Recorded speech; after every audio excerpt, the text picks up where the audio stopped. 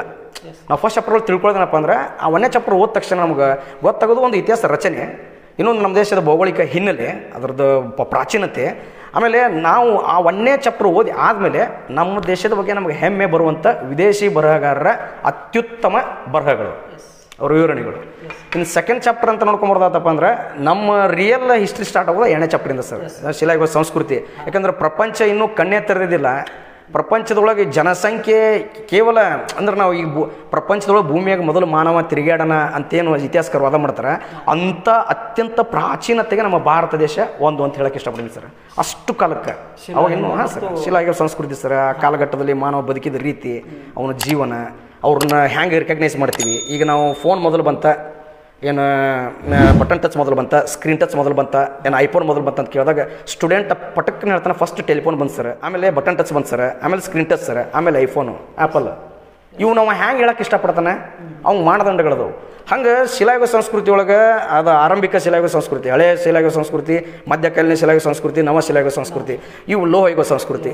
ಇದ್ರ ಮಧ್ಯೆ ಏನು ವ್ಯತ್ಯಾಸ ಅದಾವು ಅಂದ್ರೆ ಅದನ್ನು ಅಲ್ಲಿ 2ನೇ ಚಾಪ್ಟರ್ ಒಳಗೆ ನಾವು ತಿಳ್ಕೊಂತ ನಾವು ವ್ಯತ್ಯಾಸಗಳನ್ನ ನಾವು ತಿಳಿಸ್ಬೇಕು ಅವರಿಗೆ. ಇದನ್ನು ಹಳೆಯುಗ ಶಿಲಾಯುಗ ಸಂಸ್ಕೃತಿಯನ್ನು ಕರಿಬೇಕು, ಇದು ಮಧ್ಯಕಾಲೀನ, ಇದು ನವ ಶಿಲಾಯುಗ. ಯಾವ ಆಧಾರ ಮೇಲೆ ಕರಿಬೇಕು ಅದನ್ನು ನಾವು, ಏನು ಬೇಕಲ್ಲ ಮಾನದಂಡಗಳು. ಸೊ ಅದನ್ನು ತಿಳ್ಕೊತೀವಿ ಅಲ್ಲಿ, ಅವ್ರ ಜೀವನ ಹೆಂಗೆ ಬದುಕಿದ್ರು ಅಂತ ತಿಳ್ಕೊತೀವಿ. ಈ ಶಿಲಾಯುಗ ಮತ್ತು ಲೋಹಯುಗದೊಳಗಡೆ 2 ಅಂಕದ ಪ್ರಶ್ನೆಯನ್ನು ಹೆಚ್ಚಿನ ಪ್ರಮಾಣದಲ್ಲಿ ಸರ್, ಯಾಕಂದ್ರೆ ಅದು 5 ಮಾರ್ಕ್ಸಿಗೆ 10 ಮಾರ್ಕ್ಸಿಗೆ ಎಲಿಜಿಬಲ್ ಇಲ್ಲ ಸರ್, ಟಾಪಿಕ್ ವೇಟೇಜ್ ಕಮ್ಮಿ ಐತ್ರಿ ಅದು. ಹಿಂಗಾಗಿ 2 ಅಂಕದ ಪ್ರಶ್ನೆಗಳನ್ನ ಈ ಪಾಠದಿಂದ ಕೇಳಬಹುದು. ಹೌದು ಸರ್, ಪಕ್ಕ ಸರ್. ನೆಕ್ಸ್ಟ್ ಬಂದಿನ್ನು ಸಿಂಧು ನಾಗರಿಕತೆ. ಹಾಂ ಸರ್, ಸಿಂಧು ನಾಗರಿಕತೆ ಅಂತ ನೋಡೋದಾತನ್ ಸರ್, ನಮ್ಮ ದೇಶನೇ ಹೆಮ್ಮೆ ಪಡುವಂಥದ್ದು. ಯಾಕಂದರೆ ಪ್ರಪಂಚದೊಳಗೆ ಅತ್ಯಂತ ಸ್ವಚ್ಛತೆಗೆ ಹೆಚ್ಚು ಒತ್ತು ಕೊಟ್ಟಂಥ ಪ್ರಪಂಚದ ಪ್ರಥಮ ನಾಗರಿಕತೆ, ಒಳಚರಂಡಿ ವ್ಯವಸ್ಥೆ ಸರ್, ಇವೆಲ್ಲ ಯಾವ ಸರ್ 21ನೇ ಶತಮಾನದ ಲಕ್ಷಣಗಳನ್ನು ಇಡೀ ಪ್ರಪಂಚ 21st ಸೆಂಚುರಿ ಒಳಗೆ ಕಾಣ್ತಕ್ಕಂಥ ಎಲ್ಲ ಫೀಚರ್ಸ್ಗಳನ್ನ ನಮ್ಮ ಸಿಂಧು ನಾಗರಿಕತೆ ಕ್ರಿಸ್ತ ಹುಟ್ಟೋಕಿನ 3500 ವರ್ಷಗಳ ಹಿಂದೆ ತೋರಿಸ್ಬಿಟ್ಟಿತ್ತು ಪ್ರಪಂಚಕ್ಕೆ ಅದನ್ನು. ಸೊ ಅಷ್ಟು ಅದನ್ನು ಹೇಳಕ್ಕಂತಾರೆ ನಮಗೆ ರಿಯಲಿ ಸಿಂಧು ನಾಗರಿಕತೆ ಪಾಠ ಮಾಡೋಕೆ ಸರ್ ಒಂಥರ ಎಮೋಷನಲ್ ಆಗಿರ್ತೀನಿ ಸರ್. ಅದು ಅಷ್ಟು 5 ಅಂಕದ ಪ್ರಶ್ನೆ ಕೇಳ್ತಾನೆ ಸರ್. ಸರ್ ಕೇಳ್ತಾನೆ ಸರ್. 5 ಮಾರ್ಕ್ಸಿಂದೊಳಗೆ ಸರ್ ನಗರ ಯೋಜನೆ ಸರ್, ನಗರ ಯೋಜನೆ ಸರ್, ನಗರ ಯೋಜನೆ ಸಿಂಧು 10 ಮಾರ್ಕ್ಸಿಗೆ ಅದೊಂದು ಕ್ವಶನ್ ಈಗ ಮೊದಲು ಇದ್ದಿಲ್ಲ ಸರ್, ಇತ್ತೀಚೆಗೆ ಸೇರ್ಕೊಂತಲ್ಲ ಸರ್. ಸಿಂಧು ನಾಗರಿಕತೆ ಲಕ್ಷಣಗಳು ಅಷ್ಟು ಇಡಿಯಾಗಿ ಬರೀತಕ್ಕಂಥದ್ದು ಅದನ್ನು. ಈಗ ನಾವು ಸಿಂಧು ನಾಗರಿಕತೆಯಿಂದ ಮುಂದೆ ಬಂದ್ರೆ ಸರ್, ನೆಕ್ಸ್ಟ್ ಬರೋದು ನಮಗೆ ಟಾಪಿಕ್ಕು ಹಾಂ ಸರ್ ಆರ್ಯರ ಆಗಮನ ಸರ್. ಸೊ ಆರ್ಯರ ಒಂದು ಹಾಂ ಸರ್ ಆರ್ಯರ ಆಗಮನ ಇಲ್ಲಿ ಕೂಡ ಸರ್ 4 ಕ್ವಶನ್ ಬರ್ತವೆ ಸರ್. ಇಲ್ಲಿ ಆರ್ಯರ ಆಗಮನದೊಳಗೆ ಆರ್ಯರ ರಾಜಕೀಯ ಸ್ಥಿತಿ ಬರುತ್ತೆ ಸರ್, ಆರ್ಯರ ಸಾಮಾಜಿಕ ಸ್ಥಿತಿ ಸರ್, ಆರ್ಯರ ಧಾರ್ಮಿಕ ಸ್ಥಿತಿ, ಆರ್ಯರ ಕಾಲದ ಇದು ಯಾವ ಸರ್ ವಿಜ್ಞಾನ, ಶಿಕ್ಷಣ ಮತ್ತು ವಿಜ್ಞಾನ ಸರ್. ಈ ಚಾಪ್ಟರ್ ಒಳಗೆ ಈ ಶಿಕ್ಷಣ ಮತ್ತು ವಿಜ್ಞಾನ ಇರ್ಬೋದು, ಆಮೇಲೆ ಅದರ ರಾಜಕೀಯ ವ್ಯವಸ್ಥೆ ಇರ್ಬೋದು, ಧಾರ್ಮಿಕ ವ್ಯವಸ್ಥೆ, ಸಾಮಾಜಿಕ 4 ಕೂಡ ಇಂಪಾರ್ಟೆಂಟ್ ಸರ್. 4ರಲ್ಲಿ ಇದು ನಾವು ಆರ್ಯರ ಉಗಮದ ಬಗ್ಗೆ ಇರತಕ್ಕಂಥ ಭಿನ್ನಾಭಿಪ್ರಾಯಗಳು, ಯಾವಾಗ ಬಂದರು, ಅವ್ರು ಯಾರು, ಅವ್ರ ಮೂಲೇನು, ಎಲ್ಲಿದ್ದರು, ಎದಕ್ಕೆ ಬಂದರು ಅವ್ರು ಇಲ್ಲೇ, ಈ ರೀತಿ ಇತಿಹಾಸಕಾರ ಇದನ್ನು ಹೇಳ್ಬೇಕಾರೆ ಒಂದೇ ರೀತಿ ಎಲ್ಲರೂ ಹೇಳಿಲ್ಲ, ಬೇರೆ ಬೇರೆ ಕಾರಣಗಳನ್ನ ಕೊಟ್ಟು ಭಿನ್ನಾಭಿಪ್ರಾಯಗಳನ್ನ ಇಟ್ಕೊಂಡ್ರು. ಸೊ ಈ ಚಾಪ್ಟರ್ನ ಓದಿ ಆದಮೇಲೆ ನಾವು ಆರ್ಯರು ಏನು ಕೊಡುಗೆ ಕೊಟ್ಟರು, ಭಾರತ ದೇಶದಲ್ಲಿ ಆರ್ಯರು ಬಂದು ದ್ರಾವಿಡರು ಫಸ್ಟ್ ಇದ್ದರು ಸಿಂಧು ನಾಗರಿಕತೆ ಕಾಲಕ್ಕೆ, ಆರ್ಯ ಏನು ಕೊಡುಗೆ ಕೊಟ್ಟರು, ಒಳ್ಳೊಳ್ಳೆ ಕೊಡುಗೆ ಕೊಟ್ಟಿದ್ದನ್ನ ಈ ಚಾಪ್ಟರ್ ನಾವು ತಿಳ್ಕೊಂತೀವಿ ಸರ್. ಉತ್ತರ ಭಾರತ ಒಳಗಡೆ ಬಂದು ನೆಲೆಸಿ ಉತ್ತರ ಭಾರತದಲ್ಲಿರ್ತಕ್ಕಂಥ ದ್ರಾವಿಡರನ್ನ ದಕ್ಷಿಣ ಭಾರತಕ್ಕೆ ತಳ್ಳಿ ಅಲ್ಲಿ ಒಂದು ಹೊಸ ಅಲ್ಲಿ ಆರ್ಯಾವೃತ ಅಂತ ಒಂದು ಸರ್ ಸಂಸ್ಕೃತಿಗೆ ನಾಂದಿ ಹಡೆದಿರ್ತಕ್ಕಂಥ ಹೌದು ಸರ್ ಜನಾಂಗ. ಹೌದು ಸರ್, ಹೌದು ಸರ್. ಇವರು ಮಧ್ಯ ಏಷ್ಯಾದ ಕ್ಯಾಸ್ಪಿಯನ್ ಸಮುದ್ರದಿಂದ ಕ್ಯಾಸ್ಪಿಯನ್ ಹೌದು ಸರ್, ಸಾಮಾನ್ಯ ಶಕಪೂರ್ವ 2500 ಇಲ್ಲಿ ಭಾರತಕ್ಕೆ ಅವರು ಹೌದು ಸರ್ ಎಂಟ್ರಿ ಕೊಟ್ಟರು ಸರ್. ಹೌದು ಸರ್. ಹೀಗಾಗಿ ನಮ್ಮಲ್ಲಿ ವೇದಗಳು ಹುಟ್ಕೊಂಡು ಹೌದು ಸರ್ ಕೊಟ್ಟಂತ ಉಪನಿಷತ್, ಅರಣ್ಯಕಗಳು, ಬ್ರಾಹ್ಮಣಕಗಳು, ಮಹಾಭಾರತ, ರಾಮಾಯಣ ಗ್ರಂಥಗಳು, ಭಗವದ್ಗೀತೆ, ಹಿಂಗೆಲ್ಲ ಸಾಕಷ್ಟು ಕೊಟ್ಟರು ಸರ್. ಮದುವೆ ಅಂತ ಒಂದು ಕಾನ್ಸೆಪ್ಟನ್ನು ಕೊಟ್ಟಿದ್ದು ಅವರ ಸರ್.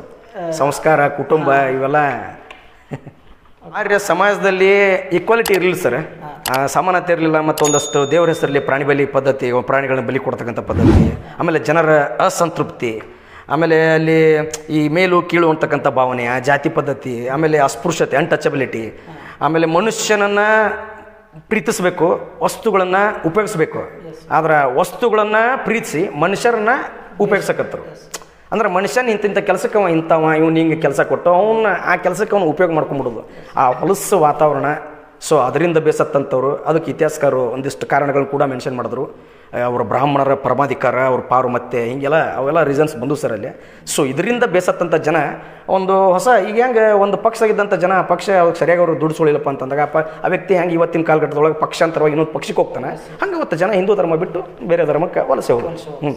ಆ ಟೈಮ್ನಾಗ ಈ ಹುಟ್ಟಿದಂಥ ಈ ಬುದ್ಧ ಮಹಾವೀರ ಇವ್ರ ಆಕರ್ಷಕ ವ್ಯಕ್ತಿತ್ವ, ನಡೆದಂತೆ ನುಡಿಯುವಂಥ ಅವ್ರ ಮನೋಧೋರಣೆಗಳು ಇವೆಲ್ಲ ಜನರಿಗೆ ಕಥೆಗಳ ರೂಪದಲ್ಲಿ ಜನರನ್ನ ಅಟ್ರಾಕ್ಟ್ ಮಾಡಿಬಿಟ್ರು. ಏನೋ ನೀತಿ ಪಾಠ ಹೇಳ್ಬೇಕಾದ್ರೆ ಒಂದು ಕಥೆಗಳನ್ನ ಸೃಷ್ಟಿ ಮಾಡಿ ಅಟ್ರಾಕ್ಟ್ ಮಾಡಿಕೊಂಡು ಅಲ್ಲಿ ಜನ ಇಂಪ್ರೆಸ್ ಆಗಿಬಿಟ್ರು. ಇವಾಗ ನಾವು ಹೆಂಗೆ ಕೊಪ್ಪಳ ಗವಿಮಠದ ಅಜ್ಜರ ಸ್ಪೀಚ್ಗೆ ಇಂಪ್ರೆಸ್ ಆಗ್ತೀವಿ, ಹಾಲ್ಕೆರೆ ಅಜ್ಜರ ಸ್ಪೀಚಿಗೆ ಇಂಪ್ರೆಸ್ ಆಗ್ತೀವಿ, ಸಿದ್ದೇಶ್ವರ ಸ್ವಾಮಿಗಳ ಸ್ಪೀಚಿಗೆ ಇಂಪ್ರೆಸ್ ಆಗ್ತೀವಿ.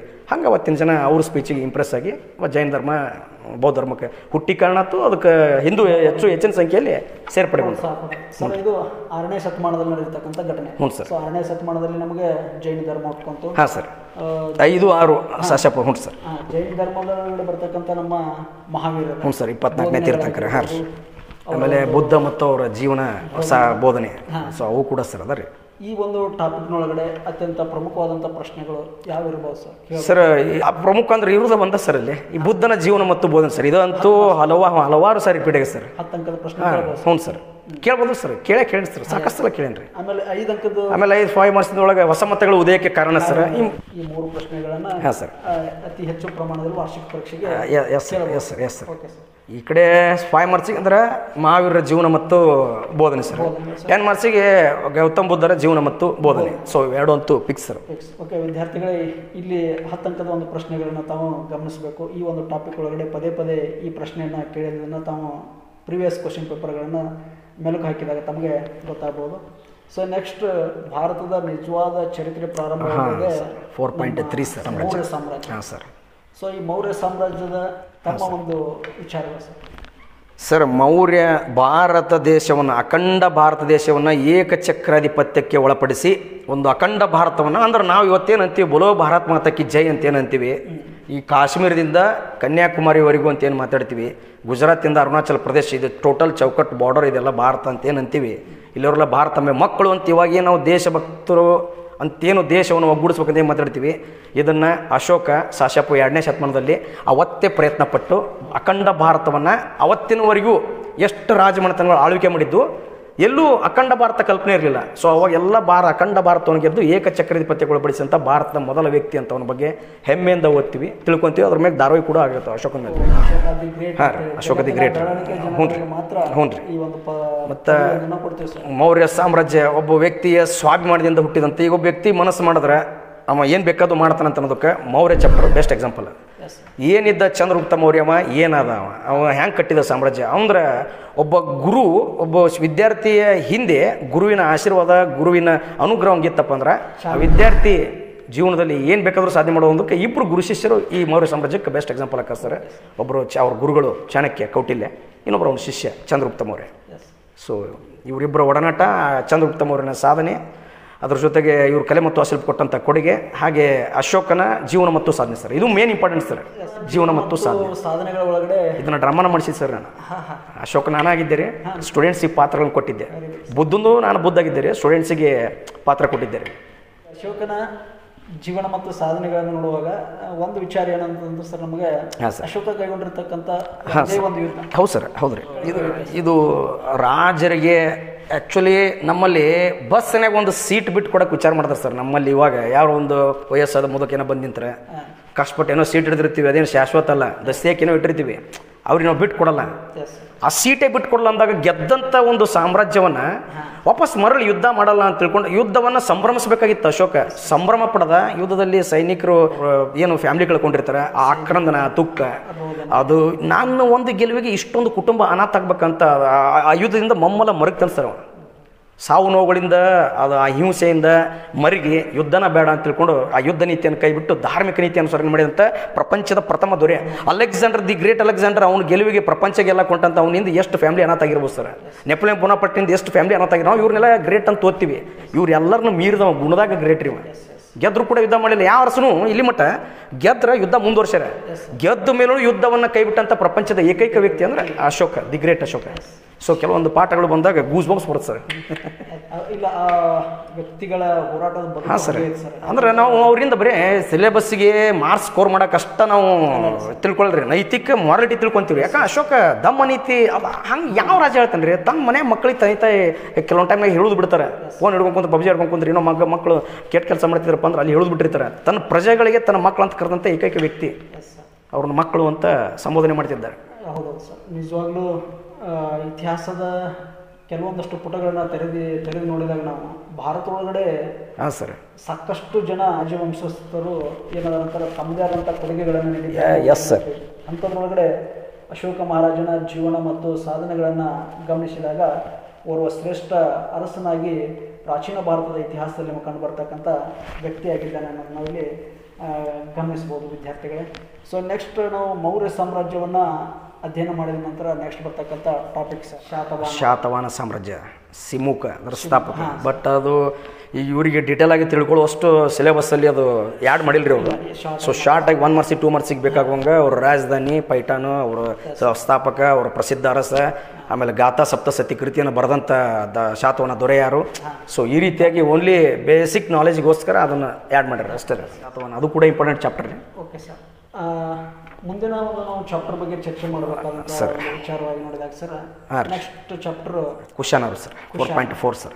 ಭಾರತ ದೇಶಕ್ಕೆ ಫಸ್ಟ್ ಇಲ್ಲಿ ಬಂದು ನೆಲೆಸಿ ಚೀನಾದಿಂದ ಬಂದು ಯೂಚಿ ಪಂಗಡಕ್ಕೆ ಸೇರಿದಂಥ ಒಂದು ಕುಶಾನರು ಒಂದು ಬೇರೆ ದೇಶದಿಂದ ಬಂದು ನಮ್ಮನ್ನು ಆಳ್ತಾರೆ. ಇವ್ರಿಗಿಂತ ಮುಂಚೆ ಗ್ರೀಕರು ನಮ್ಮನ್ನು ಆಳಿರ್ತಾರೆ. ಗ್ರೀಕರಿಂದ ವಿಮೋಚನೆ ಕೊಡಿಸಿ ಚಂದ್ರಗುಪ್ತ ಮೌರ್ಯ ಭಾರತದ ಸ್ವಂತ ಸಾಮ್ರಾಜ್ಯವನ್ನು ಕಟ್ತಾನೆ. ಸೊ ನೆಕ್ಸ್ಟ್ ಮತ್ತೆ ಇವರು ಹಿಂದೂಗಳಲ್ಲದವರು ಮತ್ತು ವಿದೇಶಿಗರು, ಅದು ಚೀನಾ ಮೂಲದವರು. ಇವರು ಇಲ್ಲಿ ಬಂದು ನಮ್ಮ ನಾಳಿ ಈ ಹಿಂದೂ ಧರ್ಮಕ್ಕೆ ಮನಸ್ಸೊತ್ತು ಹಿಂದೂಗಳಾಗಿ ಶಿವನ ಆರಾಧಕನಾಗಿ, ನಂತರದಲ್ಲಿ ಬುದ್ಧನ ಆರಾಧಕನಾಗಿ ಬೌದ್ಧ ಧರ್ಮಕ್ಕೆ ಸೇರ್ಪಡೆಗೊಂಡು ಕನಿಷ್ಕ ಭಾರತದಲ್ಲಿ ತನ್ನದೇ ಆದಂಥ ಒಂದು ಹೆಸರು ಉಳಿಯುವಂಗೆ ಮಾಡ್ತಾನೆ ಸರ್. ಗಾಂಧಾರ ಕಲೆಯ ಪ್ರವೇಶ ಕೂಡ ಇದೇ ಅವಧಿ ಇವರೇ ಕಾಲಘಟ್ಟದಲ್ಲೇ ಭಾರತಕ್ಕೆ. ಅಲ್ಲಿವರೆಗೂ ಬುದ್ಧನ ನಾವು ಓನ್ಲಿ ಸಾಂಕೇತಿಕವಾಗಿ ಪೂಜೆ ಮಾಡೋದು ನೋಡಿದ್ವಿ ಸರ್. ಬಟ್ ಇವರ ಕಾಲಘಟ್ಟದಲ್ಲಿ ಬುದ್ಧನನ್ನು ಮೂರ್ತೀಕರಿಸಿ, ಈಗ ಬೌದ್ಧ ಧರ್ಮದಾಗ ಮೂರ್ತಿ ಪೂಜೆಗೆ ಅವಕಾಶ ಇಲ್ಲ. ಬಟ್ ಇದಕ್ಕೆ ಅಪೋಸಿಟ್ ಆಗಿ ಅಲ್ಲಿ ಬಂದಿದ್ದಕ್ಕೆ ಬೌದ್ಧ ಧರ್ಮದೊಳಗೆ ಮತ್ತೆ ಇವು ಎರಡು ಪಂಗಡಗಳ ಮಧ್ಯೆ ಮತ್ತಷ್ಟು ಭಿನ್ನಾಭಿಪ್ರಾಯ. ಒಂದಿಷ್ಟು ಮಂದಿ ಬುದ್ಧನನ್ನು ಸಾಂಕೇತಿಕವಾಗಿ ಪೂಜೆ ಮಾಡೋರು, ಒಂದಿಷ್ಟು ಜನ ಬುದ್ಧನನ್ನು ಮೂರ್ತೀಕರಿಸಿ ಹಿಂದೂಗಳ ಹಾಗೆ ದೇವ್ರನ್ನ ಹೆಂಗೆ ನಾವು ಮೂರ್ತೀಕರಿಸ್ವಿ ಹಂಗೆ ಪೂಜೆ ಮಾಡುವಂಥವು. ಮತ್ತು ಎರಡು ಬಣಗಳ ಮಧ್ಯೆ ಭಿನ್ನಾಭಿಪ್ರಾಯ ಜಾಸ್ತಿ ಆಗುತ್ತೆ. ವಿಭಿನ್ನ ಅಂಶಗಳೊಂದಿಗೆ ಒಂದು ಭಾರತದ ಗಾಂಧಾರ ಕಲೆ ಪ್ರವೇಶನೂ ಆಗುತ್ತೆ ರೀ. ಈ ಕಡೆ ಇದು ಕೂಡ ಇಂಪಾರ್ಟೆಂಟ್ ರೀ 5 ಮಾರ್ಕ್ಸಿಗೆ. ಕನಿಷ್ಕನ ಸಾಧನೆಗಳು ಕೂಡ ಈ ಅಧ್ಯಾಯದಲ್ಲಿ ಅದು ಕೂಡ ಇಂಪಾರ್ಟೆಂಟ್ ಆಗುತ್ತೆ ಕ್ವಶನ್ ರೀ. ಕುಶಾನರು ಎಂಬ ಒಂದು ಸಾಮ್ರಾಜ್ಯವನ್ನು ಕಟ್ಟಿದ್ದು ಕುಜಲ್ ಕಾರ್ಪಸಸ್ ಅಂತ ಹೇಳ್ತೀವಿ. ಸೊ ಕುಜಲ್ ಕಾರ್ಪಸಸ್ ಅಥವಾ ಅವನಿಗೆ ಇನ್ನೊಂದು ಹೆಸರು ವೆಮಾ ಕಾರ್ಪಸಸ್. ಸೊ ಅವರಿಂದ ಪ್ರಾರಂಭವಾಗಿರ್ತಕ್ಕಂಥ ಒಂದು ಕುಶಾನ ಸಾಮ್ರಾಜ್ಯ ಭಾರತದೊಳಗಡೆ ತನ್ನದೇ ಆದಂಥ ವಿಭಿನ್ನವಾದಂಥ ಕೊಡುಗೆಗಳನ್ನು ನೀಡುವುದರೊಂದಿಗೆ ಚರಿತ್ರಾರ್ಹವಾಗಿ ಭಾರತದಲ್ಲಿ ಗುರುತಿಸಿಕೊಂಡಿದೆ. ಸೊ ನೆಕ್ಸ್ಟ್ ಕುಶಾನರ ನಂತರ ಸರ್ ನಮಗೆ 4.5 ಸರ್, ಚೋಳರು ಸರ್, ಸಂಗಮ್ ಕಾಲ. ಯಾರು ಸರ್, ಇದು ಹೆಚ್ಚು ಕಡಿಮೆ ಅಶೋಕನ ಕಾಲಕ್ಕೆ ಹೋಗುತ್ತೆ ಸರ್. ಇದನ್ನು ಆ್ಯಕ್ಚುಲಿ ನಾವು ಕುಶಾನರ ನಂತರ ಕಲಿಬಾರ್ದ್ರಿ, ಕುಶಾನಕ್ಕಿಂತ ಮುಂಚೆ. ಯಾಕಂದ್ರೆ ಕುಶಾನರ ಪೀರಿಯಡ್ ಬರೋದು ಸಾಶ, ಅಲ್ಲಿಂದ ನಮ್ಮ ಸಾಶ ಘಟನೆಗಳು ಸ್ಟಾರ್ಟ್ ಆಗ್ತವೆ. ಇದ್ರ ಹಿಂದೆ ಏನದಾವು ಎಲ್ಲ ಸಾಶಪು, ಅಶೋಕನವರೆಗೂ ಸಾಶಪು. ಇವನು ಕುಶಾನ ಬಂದ ಅಲ್ಲಿಂದ ಸಾಶ 102, ಸಾಶ 78, ಕನಿಷ್ಕ ಯುಗ, ಶಕಯುಗ ಸ್ಥಾಪನೆ ಎಲ್ಲ ಸ್ಟಾರ್ಟ್ ಆಗ್ತವ್ರಿ ಇಲ್ಲಿ. ಬಟ್ ಸಂಗಮ ಯುಗ ಅಂತ ನೋಡ್ದಂತಂದ್ರೆ ಇದು ಅತ್ಯಂತ ಪ್ರಾಚೀನ, ಅಂದ್ರೆ ಅಶೋಕನ ಕಾಲಕ್ಕೆ ಅಷ್ಟು ಓಲ್ಡಾಗಿ ಹೋಗ್ತಕ್ಕಂಥ ತಮಿಳಿನ ಒಂದು ಸಾಮ್ರಾಜ್ಯ ಇದೆ. ಅತ್ಯಂತ ಪ್ರಾಚೀನ ಯುಗ ಅಂತ ಏನು ಕರಿತೀವಿ. ಹಾಂ ಸರ್, 3 ಸಾಹಿತ್ಯಗಳ ಒಂದು ಯುಗವನ್ನು ಸಂಗಮದ ಅದ ರೀ. ಅದ್ರಾಗ ಅಲ್ಲಿ ಪಾಂಡ್ಯ ಇವರು ಸೇರ್ಕೊಂತಾರೆ ರೀ, ಚೋಳರು ಸೇರ್ಕೊಂತಾರೆ. ಆದ್ರೆ ನಮ್ಮ ಸಿಲೆಬಸ್ಗೆ ಇರೋದಲ್ಲಿ ಪಾಂಡ್ಯರು ಇವ್ರು ಇಲ್ರಿ, ಅಲ್ಲಿ ಚೋಳರು ಅದ. ಸೊ ಚೋಳರೊಳಗೆ ಪ್ರಾಚೀನ ಚೋಳರ ದೊರೆಗಳ ಬಗ್ಗೆ ಇಲ್ಲಿ ಬರೋದಿಲ್ಲ ರೀ. ಸುಮ್ಮ 1 ಮಾರ್ಕ್ಸಿಗೆ ಬಂದು ಹೋಗುತ್ತೆ. ಆಳಿದಂಥ ಅತ್ಯಂತ ಪ್ರಸಿದ್ಧ ದೊರೆ ಯಾರಂತ ಬಂದು ಹೋಗುತ್ತೆ. ಭಾಳ ಅಂದ್ರೆ 1 ಮಾರ್ಕ್ಸಿಗೆ 2 ಮಾರ್ಕ್ಸಿಗೆ ಈ ತಕ್ಕೊಳಂ ಕದನದ ಬಗ್ಗೆ ಒಂದು ಬಂದು ಹೋಗುತ್ತೆ. ಉತ್ತರ ಮೇರು ಶಾಸನ ಬಗ್ಗೆ ಒಂದು ಬಂದು ಹೋಗುತ್ತೆ. ಅದು ಬಿಟ್ಟರೆ ಬೃಹದೇಶ್ವರ ದೇವಸ್ಥಾನ ನಿರ್ಮಾಣ ಬಂದು ಹೋಗುತ್ತೆ. ಇನ್ನು ಇದನ್ನು ಬಿಟ್ಟಾಕಿದ್ರೆ ಸೊ ನಮ್ಗೆ ಡೀಪಾಗಿ 5 ಮಾರ್ಕ್ಸಿಗೆ ಹೆಲ್ಪ್ ಆಗೋಂಗೆ ಬರುವಂತಪ್ಪ ಅಂತಂದ್ರೆ 1ನೇ ರಾಜೇಂದ್ರ ಚೋಳ, ರಾಜರಾಜ ಚೋಳನ ಸಾಧನೆಗಳು ಅಂತ ಬರೋದು ಸರ್. ಸೊ ಆ ಅಧ್ಯಾಯದಲ್ಲಿ ಇದು ಸ್ವಲ್ಪ ಜಾಸ್ತಿ ಪ್ರಾಮುಖ್ಯತೆ ಪಡ್ಕೊಂಡೈತೆ. ನೆಕ್ಸ್ಟ್ ಇದ್ರೊಳಗಡೆ ಇನ್ನೊಂದು ಗ್ರಾಮಾಡಳಿತ ಒಂದು ಬರುತ್ತೆ ಸರ್. ಅದು 921 ಶಾಸನ, ಉತ್ತರ ಮೇರು ಶಾಸನ ಬರ್ತಲ್ಲ ರೀ. ಸೊ ಅಂದ್ರೆ ಈ ಚಾಪ್ಟರ್ ಒಳಗೆ ನಾವು ಇನ್ನೊಂದು ತಿಳಿದೇನಪ್ಪ ಅಂದ್ರೆ, ನಾವೆಲ್ಲ ಭಾಳ ಜನ ಇಂಡಿಯನ್ಸ್ ಇಡೀ ವರ್ಲ್ಡ್ ಹೆಂಗೆ ತಿಳ್ಕೊಂಡೈತಂದ್ರೆ, ಪ್ರಪಂಚದ ಪ್ರಥಮ ಪ್ರಜಾಪ್ರಭುತ್ವ ಕ್ರಾಂತಿ ಅಂತ ನಾವು ಅಮೆರಿಕ ಕ್ರಾಂತಿನ ಕರಿತೀವಿ, 1773-76 ಅವಧಿಯಲ್ಲಿ ನಡೆದಂಥದ್ದು. ಸೊ ಅದಕ್ಕಿಂತ ಪೂರ್ವದಲ್ಲೇ ಭಾರತದಲ್ಲಿ ಈ ಪ್ರಜಾಪ್ರಭುತ್ವ ಕ್ರಾಂತಿಯನ್ನು ಮಾಡಿದಂಥವ್ರು ಬಸವಣ್ಣವ್ರ ಅನುಭವ ಮಂಟಪದೊಳಗೆ ಕೊಟ್ಟಿದ್ರು. ನಮಗದು ಗೊತ್ತಿಲ್ಲ, 12ನೇ ಶತಮಾನ ಮಾಡಿ ಹೋಗಿದ್ದು. ಅವರು ಅನುಭವ ಮಂಟಪದಲ್ಲಿ ಎಲ್ಲರನ್ನೂ ಕರೆಸಿ ಈಕ್ವಲ್ ಆಗಿ ಅವಕಾಶ ಕೊಟ್ಟು ಅದು ಮರೆತುಬಿಟ್ಟಿವಿ ನಾವು. ನಮ್ಮ ತಲೆಗಿಲ್ಲ ಪ್ರಜಾಪ್ರಭುತ್ವ ಅದು ಎಲ್ಲ ಅದು ಎಲ್ಲರಿಗೂ ಸಮಾನವಾದಂಥ ಅವಕಾಶಗಳು ಸಿಗಬೇಕು. ಅಂಬೇಡ್ಕರ್ ಸಂವಿಧಾನದ ಏನು ಸೇರಿಸ್ತಾರೆ, ಬುದ್ಧ ಏನು ಆಸೆ ಪಟ್ಟಿರ್ತಾನೆ, ಸಂವಿಧಾನ ಅಂತ ಬಂದಿದ್ದು ಬ್ರಿಟಿಷರ ಕಾಲಕ್ಕೆ, ಅದರ ಸಂವಿಧಾನದ ಆಶಯಗಳನ್ನು ಬಸವಣ್ಣವರು ಅನುಭವ ಮಟ್ಟ ತೋರಿಸಿಬಿಟ್ಟಿರು, ಅದು ಕೂಡ ಮರ್ತು ಬಿಟ್ಟಿರು. ಚೋಳರ ಕಾಲಕ್ಕೆ ಗ್ರಾಮಾಡಳಿತ ಅಂತ ಅಲ್ಲಿ ಜನಕ್ಕೆ ಅದೃಷ್ಟ ಪದ್ಧತಿಯ ಮೂಲಕ ಆಯ್ಕೆ ಮಾಡೋಕ್ಕೆ ಅವಕಾಶ ಮಾಡಿಕೊಟ್ಟು ಆ ಗ್ರಾಮಗಳಲ್ಲಿ ಒಂದು ಗ್ರಾಮೀಣ ಸ್ವಾಯತ್ತತೆಯನ್ನು ನೀಡಿ ಅವರಿಗೆ ಸ್ವಾತಂತ್ರ್ಯ ಕೊಟ್ಟು ಯಾವುದೇ ಕೇಂದ್ರ ಸರ್ಕಾರ ಅಲ್ಲಿ ಹಸ್ತಕ್ಷೇಪ ಮಾಡದೆ ನಿಮ್ಮ ಆಳ್ವಿಕೆ ನೀವು ಮಾಡ್ಕೊಂಡು ಹೋಗ್ಬೋದಪ್ಪ 365 ದಿನಕ್ಕೆ, ಒಂದು ವರ್ಷಕ್ಕೆ ವ್ಯಕ್ತಿನ ಅಲ್ಲಿ ಎಲೆಕ್ಷನ್ 5 ವರ್ಷಕ್ಕೆ ಮಾಡ್ತೀವಿ, ಅವ್ರು 365 ದಿವಸ ಕೊಡ್ತಿದ್ರು ಅವರಿಗೆ. ಮತ್ತು ಅದಕ್ಕೆ ಅರ್ಹತೆಗಳು ಅನರ್ಹತೆಗಳು ಇವಾಗ ಎಲ್ಲಿ ಅದು ನಮ್ಮ ರಾಜಕೀಯದೊಳಗೆ ಅರ್ಹತೆ ಅನರ್ಹತೆ ಯಾರು ಬೇಕಾದ್ರೂ ಬಂದು ನಿಂತು ಕಾಟಿಲ್ಲಿ ಏನು ಬೇಕಾದ್ರೆ ಮಾಡಿ ಬಂದರೂ ಹೋಗ್ತಾರೆ. ಆದ್ರೆ ಅವ್ರು ನೋಡ್ರಿ ಅವ್ರು ಹೆಂಗೆ ಬದುಕಿದ್ರು ಚೋಳರ ಕಾಲಕ್ಕೆ. ಸೊ ಇವನ್ನೆಲ್ಲ ಹೇಳ್ಬೇಕಾರೆ ಸರ್ ವಿದ್ಯಾರ್ಥಿಗಳಿಗೆ ವಿಷಯವನ್ನು ನಾವು ಯಾವ ಕಾಲಘಟ್ಟದೊಳಗೆ ಹೆಂಗೆ ಬದುಕಿದ್ವಿ. ಪ್ರಜಾಪ್ರಭುತ್ವ ಅಮೇರಿಕನ್ರಿಗೆ ತಲೆಗೆ ಬರೋಕ್ಕಿಂತ ಮುಂಚೆ ಇಂಡಿಯನ್ ತಲೆಗಿತ್ತು ಪ್ರಜಾಪ್ರಭುತ್ವ. ಇಂಥವೆಲ್ಲ ವಿಷಯಗಳು ಹೋಗ್ತಾವೆ. ಇನ್ನೊಂದು ನೀವು ಇದನ್ನು ಹೇಳ್ತಾನೆ ನನಗೆ ಕೇಳ್ಬೇಕು ಅನಿಸೋದು ಪ್ರಶ್ನೆ. ಹಾಂ ಸರ್, ಇತಿಹಾಸ ಅಂತಂದ್ರೆ ಬೋರಿಂಗ್ ಸಬ್ಜೆಕ್ಟ್ ಅಂತೇಳಿ ಕೆಲವಷ್ಟು ಜನ ಇಲ್ಲ ಸರ್. ಹಾಂ, ಬಟ್ ಇತಿಹಾಸವನ್ನು ನಾವು ಹೆಕ್ಕಿ ತೆಗೆದಾಗ ಅದರಲ್ಲಿರ್ತಕ್ಕಂಥ ವಿಷಯಗಳು ಇವತ್ತಿನ ಪ್ರಸ್ತುತ 21ನೇ ಶತಮಾನದಲ್ಲಿ ಕೂಡ ನಾವು ಅವುಗಳನ್ನು ಅಳವಡಿಸಿಕೊಂಡು ಬದುಕುವಂಥ ಒಂದು ಶಕ್ತಿ ಇದೆ ಅಂತಂದ್ರೆ ಅದು ಇತಿಹಾಸ ಅನ್ನೋ ಒಂದು ವಿಷಯಕ್ಕಿದೆ ಅನ್ನೋದನ್ನು ನಾವಿಲ್ಲಿ ಗಮನಿಸಬೇಕು. ಹೌದು ಸರ್. ಸೊ ಈ ಮಾತಿಗೆ ತಾವು ಏನಂತೀರಿ ಸರ್? ಸರ್, ಇತಿಹಾಸ ಅಂದ್ರೆ ಏನು ಸರ್? ಅದು ಒಂಥರ ತಾಯಿ ಸರ್. ಈಗ ಮಕ್ಕಳು ಚಿಕ್ಕಮ್ಮನ ಅಂಡ್ರನ್ಯಾಗ ದೊಡ್ಡಮ್ಮನ ಅಂಡ್ರನ್ಯಾಗ ಬೆಳೆದ್ರು ತಾಯಿ ಅಂಡ್ರನ್ನೇ ಬೆಳೆದಷ್ಟು ಮಕ್ಕಳಿಗೆ ಖುಷಿಯಾಗಲಿ, ಅವ್ರದಿಗೆ ಸಿಗುವಂಥ ಆನಂದ ಆಗಲಿ, ಮತ್ತೊಬ್ಬರ ಅಂಡ್ರನ್ಯಾಗ ಅಪ್ಪನ ಅಂಡ್ರನ್ನೇ ಬೆಳೆದ್ರು ಇನ್ನೊಬ್ಬರ ಅಂಡ್ರನ್ನೇ ಬೆಳೆದ್ರು ಸಿಗಲ್ಲ ಸರ್ ಆ ಖುಷಿ. ತಾಯಿನೇ. ತಾಯಿ ಅಂದ್ರೆ ಈಗ ಒಂದು ಗಿಡ ಬೆಳಿಬೇಕಾದ್ರೆ ಮ್ಯಾಗ ರೆಂಬೆ ಕೊಂಬೆ ಟೊಂಗೆಗಳೆಲ್ಲ ಬೇರೆ ಬೇರೆ ಸಬ್ಜೆಕ್ಟ್ಗಳು ಬೆಳೆದ್ಬಿಡ್ತಾವೆ ರೀ. ಕಾಯಿ, ಹಣ್ಣು, ಹೂವು, ಎಲೆ, ಅವೆಲ್ಲ ಹಿಂಗೆ ಬೆಳೆದ್ಬಿಡ್ತಾವೆ. ಒಳಗೆ ಇತಿಹಾಸ ಅಂತಕ್ಕಂಥ ಬೇರೆ ಗಟ್ಟಿದ್ರೆ ಅವು ನಿಂದಿರ್ತವೆ ಬೆಳೆದು, ಇಲ್ಲಾಂದ್ರೆ ಅವು ನಿಂದಿರ್ಬೇಕು. ಯಾವುದೇ ಸಬ್ಜೆಕ್ಟ್ ತೆಗೆದು ನೋಡ್ರಿ, ಪ್ರತಿ ಸಬ್ಜೆಕ್ಟಿವ್ ಹಿಸ್ಟ್ರಿ ಐತಿ. The history of accountancy, the history of biology, history of economics, ಪ್ರತಿ ಸಬ್ಜೆಕ್ಟಿವ್ ಸರ್. ಇತಿಹಾಸ ಇಲ್ದಿರೋ ಸಬ್ಜೆಕ್ಟೇ ಇಲ್ಲ. ಯಾಕಂದ್ರೆ ಸಬ್ಜೆಕ್ಟ್ ಇವತ್ತಿಂದ ಹೇಳಕತ್ತಿಲ್ರಿ, ಅದನ್ನ ಸುಮಾರು ವರ್ಷದಿಂದ ಹೇಳ್ತಿರ್ತಾನೆ. ಅದು ಎಲ್ಲಿ ಹುಟ್ಟುತ್ತೋ ಯಾವ ಹುಡ್ತು ಬಂದಾಗ ಇತಿಹಾಸ ಬೇಕಲ್ರಿ ಇದು. ಆಮೇಲೆ ಇತಿಹಾಸ ಅಂದರೆ ಉಳಿದ ಸಬ್ಜೆಕ್ಟ್ ಹಂಗೆ ಬರೀ ಒಂದು ಕನ್ನಡ, ಈಗ ಕನ್ನಡದಷ್ಟೇ ಪಾಠ ಮಾಡೋದು, ಇಂಗ್ಲೀಷ್ ಸಾಹಿತ್ಯ ಅಷ್ಟೇ ಪಾಠ ಮಾಡೋದು. ಎಕನಾಮಿಕ್ಸ್ ಬರೀ ಸಾರಿಗೆ ಸಂಪರ್ಕ, ಬ್ಯಾಂಕು, ರಿಸರ್ವ್ ಬ್ಯಾಂಕು, ಅದ್ರ ಬರೀ ಎಕನಾಮಿಕ್ಲಿ ಅವ್ರು ಅಷ್ಟೇ ಸ್ಟಡಿ ಮಾಡೋದು. ಇತಿಹಾಸ ಹಂಗಲ್ಲರಿ, ಎಲ್ಲವನ್ನ ಒಳಗೊಳ್ಳುತ್ತೆ. ರಾಜಕೀಯ ಇತಿಹಾಸ, ಆರ್ಥಿಕ ಸ್ಥಿತಿಗತಿ, ಸಾಮಾಜಿಕ ಸ್ಥಿತಿಗತಿ, ಧಾರ್ಮಿಕ ಸ್ಥಿತಿಗತಿ, ಸಾಂಸ್ಕೃತಿಕ ಕೊಡುಗೆ, ವಿಜ್ಞಾನ ತಂತ್ರಜ್ಞಾನದ ಬೆಳವಣಿಗೆ, ಗುಪ್ತರ ಕಾಲದಲ್ಲಿ ವಿಜ್ಞಾನ, ಇವೆಲ್ಲ ಬಂದು ಹೋಗ್ತಾವ್ರಿ. ಅಂಬೇಡ್ಕರ್ ಅವರು ಹೇಳಿದಾಗೆ ಇತಿಹಾಸ ಅರಿಯದವನು ಇತಿಹಾಸವನ್ನ ಸೃಷ್ಟಿಸಲ್ಲ ಪದ ನಿಜವಾಗ್ಲೂ ಇದಕ್ಕೆ ಸಮಂಜಸಕರ. ಇನ್ನೊಂದು ಏನಂದ್ರೆ ಸರ್, ಇತಿಹಾಸ ಇದ್ರ ಜೊತೆಗೆ ಇವೆಲ್ಲ ಬಿಡ್ರಿ ಸಾಧನೆ ಮಾಡೋದು. ಇತಿಹಾಸ ಅಂದ್ರನ ಸದ್ಗುಣಗಳ ಗಣಿ. ಹೇಳಿದಾಗೆ ಇತಿಹಾಸ ಬೋರಿಂಗ್ ಸಬ್ಜೆಕ್ಟ್ ಅಲ್ಲ, ಕ್ಯೂರಿಯಾಸಿಟಿ ಸಬ್ಜೆಕ್ಟ್. ಅದನ್ನ ಅರ್ಥಕೊಳ್ಬೇಕು, ಅದನ್ನು ಅರಗಿಸ್ಕೊಳ್ಳುವಂಥ ಶಕ್ತಿ ನಿಮ್ಮಲ್ಲಿ ಇರಬೇಕು. ಅದನ್ನು ಏನಾದರೂ ನೀವು ಓದೋದಕ್ಕೆ ಹತ್ತಿದ್ರೆ ಅಂತಾರೆ ಗತಕಾಲದ ವೈಭವವನ್ನು ನಿಮಗೆ ಏನು ಮಾಡ್ತದೆ ಮರುಕಳಿಸುವ ಹಾಗೆ ಆ ಒಂದು ಸಬ್ಜೆಕ್ಟ್ ನಿಮ್ಮಲ್ಲಿ ಚೈತನ್ಯವನ್ನು ನೀಡ್ತದೆ ಅನ್ನೋ ಒಂದು ವಿಚಾರವನ್ನು ಅಮಿತ್ ಸರ್ ಅವರು ಅತ್ಯಂತ ಮಾರ್ಮಿಕವಾಗಿ ಕೆಲವೊಂದಷ್ಟು ಉದಾಹರಣೆಗಳ ಸಮೇತವಾಗಿ ವಿಚಾರಗಳನ್ನು ಹಂಚಿಕೊಂಡ್ರು. ಸರ್, ನೆಕ್ಸ್ಟ್ ನಾವು ಚೋಳರ ನಂತರ ಬರೋದಾದ್ರೆ ಇದು ಆವಾಗ ಹೇಳ್ಬೇಕಾಯ್ತು ಸರ್, ಬಟ್ ಇವಾಗ ಗುಪ್ತರು ಸರ್. ಹಾಂ ಸರ್, ಗುಪ್ತ ಸರ್ ಇದು ರಿಯಲ್ ಆಗಿ ಹೇಳ್ಬೇಕಂದ್ರೆ ಸರ್, ಭಾರತದ ಪ್ರಪ್ರಥಮ ಅಂದರೆ ವಿಕ್ಟೋರಿಯಾ ರಾಣಿಗೆ ಕಂಪೇರ್ ಮಾಡುವಂಥ ಒಂದು ಈಗ ಯುಗ. ಈಗ ನಾವಲ್ಲಿ ಎಷ್ಟೋ ಚಾಪ್ಟರ್ ಬಂದು ಹೋಗ್ತಾರೆ ಇತಿಹಾಸದೊಳಗೆ. ಎಲ್ಲ ಸಾಮ್ರಾಜ್ಯಗಳನ್ನು ಎಲ್ಲ ಚಾಪ್ಟರ್ಗಳು ಅವರು ಕೊಡುಗೆ ಕೊಟ್ಟಾರೆ. ಅದರ ಸರ್ವಾಂಗೀಣ ಕ್ಷೇತ್ರದ ಅಭಿವೃದ್ಧಿ ಅಂತ ನೋಡಿದಾಗ, ಸ್ವಾತಂತ್ರ್ಯ ಅಂತ ನೋಡಿದಾಗ, ಅಲ್ಲಿ ಪ್ರಜೆಗಳು ಬದುಕಿದ ರೀತಿ ಅಂತ ನೋಡಿದಾಗ, ಆಡಳಿತ ವ್ಯವಸ್ಥೆ ಅಂತ ನೋಡಿದಾಗ ನಾವು ಈ ಚಾಪ್ಟ್ರಲ್ಲಿ ನೋಡ್ರಿ ಭಾಳ ಹೆಮ್ಮೆ ಪಡ್ಬೇಕಾಗತ್ತೆ. ಯಾಕಂದ್ರೆ ನಾವು ಈ ಚಾಪ್ಟರ್ನ ಗ್ರೀಕ್, ರೋಮ್ ಸಾಮ್ರಾಜ್ಯ ಅಗಸ್ಟ ಸೀಸರ್ನ ಕಾಲಕ್ಕೆ ಕಂಪೇರ್ ಮಾಡ್ತಾರೆ ಸರ್. ಈ ಚಾಪ್ಟ್ರಲ್ಲಿ ಬರ್ತಕ್ಕಂಥ ವಿಷಯಗಳನ್ನ ಇಟ್ಕೊಂಡು ಇತಿಹಾಸಕಾರರು ವಾದವನ್ನು ಮಂಡಿಸ್ತಾರೆ. ರಾಣಿ ವಿಕ್ಟೋರಿಯಾ 18ನೇ ಶತಮಾನದ ಇಂಗ್ಲೆಂಡಿನ ರಾಣಿ, ಅವಳ ಆಳ್ವಿಕೆಗೆ ಕಂಪೇರ್ ಮಾಡ್ತಾರೆ. ಅಂದ್ರೆ ಈ ಚಾಪ್ಟರ್ನ ತಿಳ್ಕೊಬೇಕಾದ್ರೆ ಓದಬೇಕಾದ್ರೆ ಬರೀ ಬಾಯಿ ಮಾತನ್ನೇ ಓದೋದಲ್ರಿ, ಹೆಮ್ಮೆ, ನಮ್ಮ ದೇಶದ ಬಗ್ಗೆ ಹೆಮ್ಮೆ ಇಟ್ಕೊಂಡು ನಾವು ಅವ್ರಿಗೆಲ್ಲ ಈಕ್ವಲ್ ಆಗ್ತೀವಿ. ಅವ್ರಿಗಿಂತ ಮುಂಚೆ ನಮ್ಮ ಸುವರ್ಣಯುಗ, ಅವ್ರಿಗೆಲ್ಲ 18ನೇ ಶತಮಾನ ಸುವರ್ಣಯುಗ, ನಮ್ದು ಅವ್ರಿಗಿಂತ ಮುಂಚೆ ಸುವರ್ಣಯುಗ. ಅವ್ರು ನಮ್ಮ ಬ್ರಿಟಿಷ್ ಇತಿಹಾಸಕಾರರು ಭಾರತೀಯ ಇತಿಹಾಸಕಾರ ಜೊತೆಗೆ ವಾದ ಮಾಡ್ಬೇಕಾರೆ ಭಾರತೀಯ ಇತಿಹಾಸಕಾರ ಕೊಟ್ಟಿದ್ದು ಒಂದೇ ಒಂದು ಎಕ್ಸಾಂಪಲ್, 2ನೇ ಚಂದ್ರಗುಪ್ತನ ಕಾಲದ ಆಳ್ವಿಕೆ, ಸಾಹಿತ್ಯದಲ್ಲಿ ಪ್ರಗತಿ, ವಿಜ್ಞಾನದಲ್ಲಿ ಪ್ರಗತಿ, ಶಿಕ್ಷಣದಲ್ಲಿ ನಳಂದ ವಿಶ್ವವಿದ್ಯಾಲಯ ಕೊಡುಗೆ ಕೊಟ್ಟಿದ್ದು ಕುಮಾರಗುಪ್ತನ ಕಾಲದಿಂದ, ಇದು ಬುಧಗುಪ್ತನ ಕಾಲದಿಂದ. ನಳಂದ ವಿಶ್ವವಿದ್ಯಾಲಯ ಪ್ರಪಂಚದ ಪ್ರಥಮ ರೆಸಿಡೆನ್ಸಿಯಲ್ ಯೂನಿವರ್ಸಿಟಿ. ಇಡೀ ಪ್ರಪಂಚದೊಳಗೆ ಎಲ್ಲಿ ರೆಸಿಡೆನ್ಸಿಯಲ್ ಯೂನಿವರ್ಸಿಟಿ ಕಾನ್ಸೆಪ್ಟೇ ಇರಲಿಲ್ಲ. ಇವರೆಲ್ಲ ಕ್ಯಾಂಬ್ರಿಡ್ಜ್ ಎಲ್ಲ ಹುಟ್ಟಿದ್ದು ಆಮೇಲೆ 11-13ನೇ ಶತಮಾನದೊಳಗೆ. ಸೊ ಪ್ರಪಂಚ ಇನ್ನು ಬ್ರಿಟಿಷರು ಫಾರ್ ಆ್ಯಪಲ್ ಅಂತ ಕಲಿಯುವಂಥ ಟೈಮ್ನೊಳಗೆ ನನ್ನ ದೇಶದೊಳಗೆ ವಿದ್ಯಾರ್ಥಿಗಳು ವಿಶ್ವವಿದ್ಯಾಲಯದ ಪಾಠವನ್ನು ಕಲಿತಿದ್ರು. ಅಂಥ ಶಿಕ್ಷಣಕ್ಕೆ ಅವರು ಕೊಡುಗೆ ಕೊಟ್ಟಿದ್ದು. ತಕ್ಷಶಿಲಾ ಯೂನಿವರ್ಸಿಟಿ ಇರ್ಬೋದು, ನಳಂದ ಯೂನಿವರ್ಸಿಟಿ ಇರ್ಬೋದು, ಆಮೇಲೆ ಉಜ್ಜಯಿನಿ ಇರ್ಬೋದು, ಕಂಚ್ ಇರ್ಬೋದು ಇತ್ಯಾದಿ ಸರ್. ಹೇಳಕತ್ತಾರೆ ಶಿಕ್ಷಣ ತೊಗೊಂಡ್ರು ಈ ಚಾಪ್ಟ್ರಲ್ಲಿ ಭಾಳ ಹೆಮ್ಮೆಯಿಂದ ಕಲಿಬೋದು ಸರ್. ಅಷ್ಟು ವಿಷಯ ಐತಿ. ಸಾಹಿತ್ಯ ಅಂತ ತೊಗೊಂಡ್ರು ಯಾವ ಭಾರತದ ಕಾಳಿದಾಸ, ಅದು ಭಾರತದ ಶೇಕ್ಸ್ಪಿಯರ್ ಅಂತ ಕಾಳಿದಾಸನ ಅಂತಾರೆ. ನಾವು ಎಂಥ ದಡ್ಡ್ರಿ ಇತಿಹಾಸದವ್ರು, ನಾವು ಇತಿಹಾಸದ ಏನು ಹೇಳ್ಬಾರ್ದ್ರಿ ಆ್ಯಕ್ಚುಲಿ. ಅಜ್ಜ ಮೊದಲು ಬರ್ತಾನೆ, ಮೊಮ್ಮಗ ಮೊದಲು ಬರ್ತಾನೆ. ನೋಡಕ್ಕೆ ನೀನು ಯಾರಂಗೆ ಅನಿಸಪ್ಪ ಅಂತ ಕೇಳಿದ್ರೆ ನಾವೇನು ನೋಡ್ಬೇಕು, ಲೇ ನೋಡಕ್ಕೆ ಸೇಮ್ ನಿಮ್ಮ ಅಜ್ಜರಂಗೆ ಕಾಣ್ತೀನಿ ಅನ್ಬೇಕು. ಲೇ ನಿಮ್ಮ ಅಜ್ಜ ನಿನ್ನಂಗೆ ಅನಿಸ್ತಾನೆ ಅಂತಂದ್ರೆ ಏನು ಮೀನಿಂಗ್ ಆಗತ್ತೆ ಅದು ಸರ್? ಭಾಳ ವ್ಯತ್ಯಾಸ ಆಗತ್ತೆ ರೀ ಅದಲ್ಲಿ. ಸೊ ಹಾಗಾಗಿ ಕಾಳಿದಾಸನ ಅವಧಿ ಯಾವಾಗ ಸರ್, ಶೇಕ್ಸ್ಪಿಯರ್ನ ಅವಧಿ ಯಾವಾಗ ಸರ್? ನಾವು ಇಂಡಿಯನ್ಸ್ ಒಟ್ಟು ಬಿಟ್ಟಿವ್ರಿ ಅದನ್ನು. ಭಾರತದ ಶೇಕ್ಸ್ಪಿಯರ್ ಯಾರಪ್ಪ ಅಂದ್ರೆ ಕಾಳಿದಾಸ ಅಂತ ಹೇಳ್ತೀವಿ. ಹಂಗೆ ಅನ್ನಬೇಡ್ರಿ ಅಂತ ನಾವು ಹೇಳ್ಬೇಕ್ರಿ ಚಾಪ್ಟರ್ ಒಳಗೆ. ಅಂಥ ದೊಡ್ಡ ಕೊಡುಗೆ ಕೊಟ್ಟನು ಸರ್. ಇವು ಶೇಕ್ಸ್ಪಿಯರ್ ಕೊಟ್ಟಿದ್ದು ಯಾವಾಗ ಸರ್? ಕಾಳಿದಾಸನ ಶಕುಂತಲ ಕೃತಿ ನೋಡಿದ್ರೆ ಸರ್ ಇವತ್ತಿಗೂ ಮೈ ಜೂಮ್ ಅನ್ನತ್ತ, ಅಷ್ಟು ಟ್ವಿಸ್ಟ್ ಇಟ್ಟನ. ಅಷ್ಟದ್ರೊಳಗೆ ಆ ರೀತಿಯಾದಂಥ ಸಾಹಿತ್ಯಾತ್ಮಕ ವಿವರಣೆಗಳದವು. ಶೇಕ್ಸ್ಪಿಯರ್ನ ಕೃತಿ ಒಳಗೆ ಇದು ಕಂಪೇರ್ ಮಾಡಿದ್ರೆ ಅಷ್ಟೆಲ್ಲ ಸಾಧ್ಯ ಸರ್ ಸಿಗೋಕ್ಕೆ. ಅವ್ನಿಗೆ ಹೋಗಿ ಅವ್ನಿರೋ ಅವಧಿ ಏನು, ಇವ್ರಿಗಿರೋ ಅವಧಿ ಏನು, ಅವ್ರಿಗೆ ಕಂಪೇರ್ ಮಾಡ್ಕೊಂಡು ಹೋಗ್ತಾರೆ ಸರ್ ಅಲ್ಲಿ. ಕಾಳಿದಾಸನ ಮೇಘದೂತ ಸಂದೇಶ. ಹಾಂ ಸರ್, ಮೇಘದೂತ ಸಂದೇಶ ಸರ್, ಆಮೇಲೆ ರಘುವಂಶ ಸರ್, ಆಮೇಲೆ ವಿಕ್ರಮಾವೃಷ ಸರ್, ಆಮೇಲೆ ಶಕುಂತಲ ಸರ್, ಅಭಿಜ್ಞಾನ ಶಕುಂತಲೆ, ಹಿಂಗೆಲ್ಲ ಸರ್ ಸಖತ್ ಒಂದೊಂದು ಹೋಲಿಸುವಂಥ ವ್ಯಕ್ತಿನ ಅಲ್ಲ ಸರ್. ಅವ್ರದ್ದೆಲ್ಲ ಸ್ಯಾಡ್ ಸ್ಟೋರಿ ಸರ್. ಅವ್ರದ್ದು ಇವಂದೆಲ್ಲ ಟ್ವಿಸ್ಟ್ ಸರ್. ಕತೆ ಬರೆದ್ರೆ ಟ್ವಿಸ್ಟ್ ಕೊಡ್ಬೇಕ್ರಿ ಓದಕ್ಕೆ. ಹೆಂಗೆ ಟ್ವಿಸ್ಟ್ ಇದ್ರು ಇವ್ರು ಕತೆ ಸ್ಟೋರಿ ಒಳಗೆಲ್ಲ ಇವ್ರದ್ದು. ಮೇಘದೂತ ಸರ್ ಅದು ಹೆಂಗೆ ಸೈನ್ಸ್ ಸರ್ ಅದು. ಅವನವನು ಈಗ ನಾವು ಫೋನ್ ಯೂಸ್ ಮಾಡ್ಕೊಂಡು ನೆಟ್ವರ್ಕ್ ಟವರು, ಗಾಳಿ ಬರೋವಲ್ತು, ಗಾಳಿ ಇಲ್ಲ, ಅದಕ್ಕೆ ಜಗ ಹೊಲ್ತು.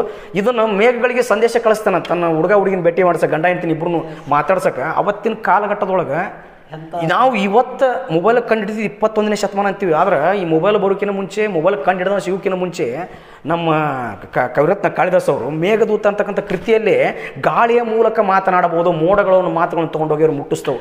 ಇವತ್ತೇನು ಐತಿ ಸರ್ ಮೊಬೈಲ್ ಸಂಭಾಷಣೆ, ಅದನ್ನು ಮೇಘದೂತ ಕೃತಿಯೊಳಗೆ ಅವತ್ತೇ ತೋರಿಸಿದ್ರು ಸರ್. ಮತ್ತೆ ಸುವರ್ಣ ಅಂತ ಅನ್ಬೇಕು ಸರ್ ಆ ಯುಗವನ್ನು ನಾವಲ್ಲಿ.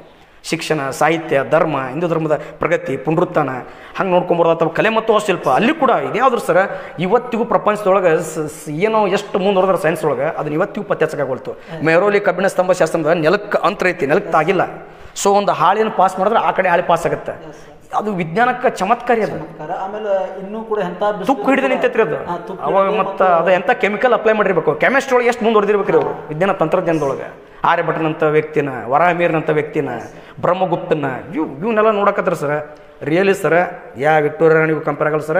ಅವ್ರಿಗೆ ಅವ್ರಿಗಿಂತ ಜಾಸ್ತಿನ ಸರ್ ಇದು. ಖಗೋಳಶಾಸ್ತ್ರಗಳು ಕೂಡ ಹ್ಞೂ ಸರ್. ಅತ್ಯಂತ ಖಗೋಳ, ಗಣಿತ, ವಿಜ್ಞಾನದ ಪ್ರತಿ ಕ್ಷೇತ್ರ ಆಪರೇಷನ್ಗಳು ಸರ್. ಇವರೆಲ್ಲ ನೋಡಿ ಸರ್, ಇವರು ಸಿನಿಮಾ ನಟಿಯರು ಮಾಡ್ಸೋಮರ್ತಲ್ಲ ಸರ್, ರೈನೋಪ್ಲಾಸ್ಟ್ ಅಂತಂದು. ಈ ಮೂಗಿನ ಅಂದವನ್ನು ಹೆಚ್ಚಿಸುವ ಏನು ಇದು ಮಾಡ್ತಾರೆ ಪ್ಲಾಸ್ಟಿಕ್ ಸರ್ಜರಿ ಸರ್, ರೈನೋಪ್ಲಾಸ್ಟ್. ಇಂಥ 300 ಬಗೆಯ ಆಪರೇಷನ್ಗಳನ್ನು ಅವತ್ತು ಚರಕ ಸಂಹಿತೆಯಲ್ಲಿ ಬರೆದಿಟ್ಟಿದ್ದ.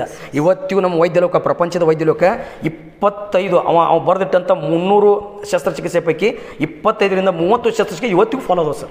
ಮುಖದ ಗಂಟುಗಳನ್ನು ಹತ್ತಿಕ್ಕುವುದು, ಮೂಗಿನ ಅಂದವನ್ನು ಹೆಚ್ಚಿಸುವುದು, ತುಟಿಯ ಅಂದವನ್ನು ಹೆಚ್ಚಿಸೋದು, ಇವೆಲ್ಲ ಅವನು ಶಸ್ತ್ರಚಿಕಿತ್ಸೆ ಅವತ್ತು ರೆಡಿ ಮಾಡಿಟ್ಟಿದ್ದು ಸರ್. ಇವತ್ತು ಫಾಲೋ ಮಾಡ್ತಾರೆ. ಮತ್ತು ಇವತ್ತು ಪ್ರಪಂಚಕ್ಕೆ ಎಂತೆಂಥ ವಿದೇಶದಿಂದ ನಮ್ಮ ದೇಶಕ್ಕೆ ನಾವು ಇವತ್ತು ಬೇರೆ ದೇಶಕ್ಕೆ ಕಲಿಯಕ್ಕೆ ಹೋಗ್ತೀವಿ ಅತ್ಯುನ್ನತ ವಿದ್ಯಾಭ್ಯಾಸಕ್ಕೆ. ಆದರೆ ಗುಪ್ತರ ಕಾಲಕ್ಕೆ ಚೀನಾದ ಹೂವಾನ್ಸಾಂಗ್, ಪಾಯಿಯಾನ ಇದೇ ನನ್ನ ದೇಶದ ವಿದ್ಯಾರ್ಥಿಯಾಗಿ ಭಾರತಕ್ಕೆ ಬಂದವರು. ಹೆಮ್ಮೆಯ ವಿಚಾರ. ನಳಂದ ವಿಶ್ವದಲ್ಲಿ ಕಲಿಯಕ್ಕೆ, ಶಿಕ್ಷಣ ಪಡ್ಕೊಳಕ್ಕೆ. ಹೀಗೆಲ್ಲ ಇತಿಹಾಸ ನೋಡ್ಕೊಂಡು ಹೋಗಿ ಸರ್ ಇಂಟ್ರೆಸ್ಟಿಂಗ್. ಆಮೇಲೆ ದೇಶಾಭಿಮಾನ, ಆಮೇಲೆ ನಮ್ಮ ದೇಶದ ಬಗ್ಗೆ ಹೆಮ್ಮೆ, ಆಮೇಲೆ ಇತಿಹಾಸ ಹೆಚ್ಚು ಓದಬೇಕು, ಇನ್ನೂ ಹೆಚ್ಚು ತಿಳ್ಕೊಬೇಕು ಏನೇನೈತಿ ಅಂತ ಹಿಂಗೆಲ್ಲ ಆಸಕ್ತಿ ಹುಟ್ಟುತ್ತೆ ಸರ್. Okay sir. ಈ ಚಾಪ್ಟರ್ಲಿ ನೋಡೋದಾತನ್ ಸರ್ ಗುಪ್ತರ ಹಿನ್ನೆಲೆ, ಗುಪ್ತರ ಬಗ್ಗೆ ಇರ್ತಕ್ಕಂಥ ಭಿನ್ನಾಭಿಪ್ರಾಯ. ಸೊ ಅವ್ನು ಬೇಸಿಕ್ಕಾಗಿ ಅಂತ ತಿಳ್ಕೊಳಕ್ಕೆ ಗುಪ್ತ ಅಂದ್ರೆ ಏನು, ಗುಪ್ತ ಅಂತ ಹೆಸರು ಯಾಕೆ ಬಂತು, ಏನು ಗುಪ್ತ ಅಂತ ಇರುತ್ತಂಗೆ ಹೆಸರು ಇರಲ್ಲ. ಹಂಗಂದ್ರೆ ಏನು, ಇವರು ಗೂಢಾಚಾರಿ ಆಗಿದ್ದರು ಮೌರ್ಯ ಕಾಲಘಟ್ಟದಲ್ಲಿ. ಗೂಢಾಚಾರಿ ಕೆಲಸ ಮಾಡ್ತಿದ್ರು, ಗುಪ್ತಗಾರಿಕೆ ಕೆಲಸ ಮಾಡ್ತಿದ್ರು. ಮುಂದೆ ಇವರು ಒಂದು ಸಾಮ್ರಾಜ್ಯ ಕಟ್ಟಿದ್ರು. ಇವರು ಸಾಮ್ರಾಜ್ಯಕ್ಕೆ ಅದು ಗುಪ್ತ ಅಂತಲೇ ಹೆಸರು ಬಂತು. ಸೊ ಅದ್ರ ಹಿನ್ನೆಲೆ ಈಗ ಹೆಂಗೆ ಗುಲಾಮಿ ಆಗಿರ್ತಾನವ ಕುತುಬುದ್ದೀನ್ ಐಬಕ್, ಗುಲಾಮಿ ಇದ್ದದ್ದವ ಮುಂದವ ಸ್ವಾತಂತ್ರ್ಯ ಕೇಳ್ತಾನೆ, ಅವ್ನಿಗೆ ಸ್ವಾತಂತ್ರ್ಯ ಕೊಡ್ತಾನೆ, ಭಾರತ ಆಳ್ವಿಕೆ ಮಾಡ್ಕೊಂಡು ಅವ್ನು ಉತ್ತರಾಧಿಕಾರಿ ನೇಮಿಸಿಬಿಡ್ತಾನೆ, ಮುಂದೆ ಅವನೇ ಗುಲಾಮಿ ಸಂತತಿಯ ಸ್ಥಾಪಕ ಆಗ್ತಾನೆ. ಸೊ ಹಾಗೆ ಇಲ್ಲಿ ಈ ಸಮುದ್ರಗುಪ್ತ ಒಂದು ಹೈಲೈಟ್ ಆಗ್ತಾನೆ ಸರ್. ಭಾರತ ನೆಪೋಲಿಯನ್ ಅಂತ ಕರೀತಾರೆ ಸರ್ ಇವನ್ನ. ಯಾಕಂದ್ರೆ ಅಖಂಡ ಭಾರತವನ್ನು 4 ಯುದ್ಧಗಳನ್ನು ಮಾಡ್ತಾನೆ, 4 ಥರ ಯುದ್ಧಗಳು ಮಾಡ್ತಾನೆ. ಉತ್ತರ, ದಕ್ಷಿಣ, ಆಮೇಲೆ ತಪ್ಪಲು ಪ್ರದೇಶ, ಆಮೇಲೆ ಅರಣ್ಯ ಪ್ರದೇಶ, ಇಂತೆಲ್ಲ 4 ಯುದ್ಧಗಳನ್ನು ಮಾಡಿ ಅಖಂಡ ಭಾರತವನ್ನು ಗೆದ್ದು ಭಾರತ ನೆಪೋಲಿಯನ್ ಅಂತ ಹೆಸರು ಹೋಗ್ತಾನೆ. ಆಮೇಲೆ ಕವಿಗಳ ರಾಜ, ಕವಿಗಳನ್ನು ಸೋಲಿಸಿ, ವಿದ್ವತ್ತಲ್ಲಿ ಕವಿಗಳನ್ನು ಸೋಲಿಸಿ ಸ್ವತಃ ರಾಜ ಆಗಿದ್ದರೂ ಕವಿಯಾಗಿರ್ತಾನೆ, ಕವಿಗಳ ರಾಜ ಅಂತ ಬಿರುದು ತಗೊತಾನೆ. ಸಂಗೀತ ಪ್ರಿಯ ಆಗಿರ್ತಾನೆ, ನಾಣ್ಯಗಳನ್ನು ಹೊಡಿಸ್ತಾನೆ, ನಾಣ್ಯಗಳ ಮೇಲೆ ವೀಣೆ ನುಡಿಸುತ್ತಿರುವ, ಸಂಗೀತದ ಸಾಧನಗಳನ್ನ ಬಾರಿಸುತ್ತಿರುವ ಒಂದು ಚಿತ್ರ ಇರ್ತೈತಿ. ಸೊ ಇತಿಹಾಸಕಾರ ಇದನ್ನು ಇಟ್ಕೊಂಡು ಒಬ್ಬ ಬರೀ ದಕ್ಷ ಆಡಳಿತಗಾರ ಅಷ್ಟೇ ಅಲ್ಲ, ಒಬ್ಬ ಸಂಗೀತ ಪ್ರೇಮಿ, ಒಬ್ಬ ಸಾಹಿತ್ಯ ಪ್ರೇಮಿ, ಅಂದರೆ ಕವಿಗಳ ರಾಜ ಬಿರುದು ನೋಡಿಕೊಂಡು. ಸೊ ಈ ರೀತಿ ಅವರ ಸಾಧನೆಗಳು ಚಂದ್ರಗುಪ್ತ ಮೌರ್ಯನ ಆಳ್ವಿಕೆ ಕಾಲವನ್ನು ಯಾಕೆ ಸುವರ್ಣಯುಗ ಅಂತ ಕರೀತಾರೆ, 2ನೇ ಚಂದ್ರಗುಪ್ತನ ಆಳ್ವಿಕೆದ್ದು. ಸೊ ಅದನ್ನು ತಿಳ್ಕೊಂಡು ಗುಪ್ತ ಶಕೆ ಬಗ್ಗೆ ತಿಳ್ಕೊಂಡು ಈ ಚಾಪ್ಟರ್ನ ಮುಗಿಸಿದ್ರು. ಈ ಒಂದು ಚಾಪ್ಟರ್ ಒಳಗಡೆ 5 ಅಂಕದ ಒಂದು ಪ್ರಶ್ನೆಯನ್ನು ಹಾಂ ಸರ್, ಹ್ಞೂ ಸರ್, ಸಮುದ್ರಗುಪ್ತನ ಬಗ್ಗೆ ಸರ್, ಹ್ಞೂ ಸರ್, ಹ್ಞೂ ಸರ್, ಹ್ಞೂ ಸರ್. ಅದನ್ನು ಬಿಟ್ಟರೆ ಗುಪ್ತ ಸಾಮ್ರಾಜ್ಯದ ಆಡಳಿತದ ಅವಧಿನ ಸುವರ್ಣ ಯುಗ ಅಂತ, ಎಸ್ ಸರ್, ಅದು ಡೆಫಿನೆಟ್ಲಿ ಸರ್, ಫಿಕ್ಸ್ ಸರ್, ಒಂದು ಪ್ರಶ್ನೆ ಸರ್. ಹಾಂ ಸರ್, ಹೌದು ಸರ್. ಇಲ್ಲಿವರೆಗೂ ಗುಪ್ತ ಸಾಮ್ರಾಜ್ಯದ ಹಲವಾರು ವಿಚಾರಗಳನ್ನು, ವಿಭಿನ್ನವಾದಂಥ ವಿಷಯಗಳನ್ನು ಆಳವಾಗಿ ವ್ಯಕ್ತಪಡಿಸ್ತಾ ಆ ಗುಪ್ತ ಸಾಮ್ರಾಜ್ಯದ ಪಾಠವನ್ನು ನಾನು ನಿಜವಾಗ್ಲೂ 2 ಸಾರಿ ಬಂದೆ ಅಂತೇಳಿ ಹೇಳಿದೆ. ನಾನು ಈ ಒಂದು ಅನ್ನದಾನೇಶ್ವರ ಪದವಿ ಪೂರ್ವ ಮಹಾವಿದ್ಯಾಲಯ ಬೇಲೂರು, ಬಾದಾಮಿ ತಾಲೂಕು, ಬಾಗಲಕೋಟೆ ಜಿಲ್ಲೆ. ಈ ಕಾಲೇಜಿಗೆ ನನಗೆ 2 ಸಾರಿ ವಿಶೇಷ ಉಪನ್ಯಾಸಕ್ಕೆ ಸರ್ ಕರೆಸಿದರು. ಬಟ್ ಅವ್ರ ಪಾಠನ ನನಗೆ ಈಗ ಕೇಳ್ಬೇಕು ಅನ್ಸಕತ್ತೆ. ಯಾಕಂತಂದ್ರೆ ಅವರಲ್ಲಿರ್ತಕ್ಕಂಥ ವಿಷಯ ಸಂಗ್ರಹ, ಆಳವಾದಂಥ ಜ್ಞಾನ. ಸೊ ಅದು ಇವತ್ತು ನನ್ನನ್ನು ಇನ್ನೂ ಕೂಡ ಅವರ ಪಾಠವನ್ನು ನಾನು ಕೇಳಬೇಕಂತೇಳಿ ನನಗೆ ಇವತ್ತೇನಾಗ್ತದೆ ಅಂತಾರೆ ಆ ಒಂದು ಕೊರಗು ಕಾಡ್ತಾ ಇದೆ. ಸೊ ಒಂದು ಸಾರಿ ಅವರ ಕ್ಲಾಸನ್ನು ನಾನು ಇಡಿಯಾಗಿ ಕೇಳಿ ನಾನು ಕೂಡ ಇನ್ನೂ ಹಲವಾರು ವಿಚಾರಗಳನ್ನು ಕಲಿಬೇಕು ಅನ್ನೋ ಒಂದು ಆಸಕ್ತಿ ನನ್ನಲ್ಲಿದೆ. ಸೊ ನನ್ನ ನೆಕ್ಸ್ಟ್ ಟಾಪಿಕ್ಗೆ ಬಂದರೆ, ನೆಕ್ಸ್ಟ್ ಬರ್ತಕ್ಕಂಥ ಟಾಪಿಕ್ ಸರ್ ನೆಕ್ಸ್ಟ್ 4.7 ಸರ್, ಬಾದಾಮಿ ಆರಂಭಿಕ ಚಾಲುಕ್ಯರು ಮತ್ತು ವರ್ಧನ ಸಾಮ್ರಾಜ್ಯ. ಸರ್ ಈ ಚಾಪ್ಟರ್ ವೈಸ್ ನಾವು ನೋಡೋದತ್ತಂದು ಸರ್, ಆರಂಭಿಕ ಚಾಲುಕ್ಯರು, ಈಗ ನಾವೇನು ಬಾದಾಮಿ ಚಾಲುಕ್ಯರು ಅಂತೇನು ಕರಿತೀವಿ, ಇವ್ರನ್ನ ಆರಂಭಿಕ ಚಾಲುಕ್ಯರು, ನಂತರದ ಚಾಲುಕ್ಯರು ಕಲ್ಯಾಣಿ ಚಾಲುಕ್ಯರು, ಮತ್ತು ಆ ಕಡೆ ವೆಂಗಿ ಚಾಲುಕ್ಯರು ಇಲ್ಲ ಬೇರೆ ಬರ್ತಾವೆ ಸರ್ ಅಲ್ಲೇ. ಬಟ್ ನಮಗೆ ಇಲ್ಲಿ ಮೇನ್ ಇರೋದು ಟಾಪಿಕ್ಕು ಆರಂಭಿಕ ಚಾಲುಕ್ಯರು ಅಂದರೆ ಬಾದಾಮಿ ಚಾಲುಕ್ಯರು.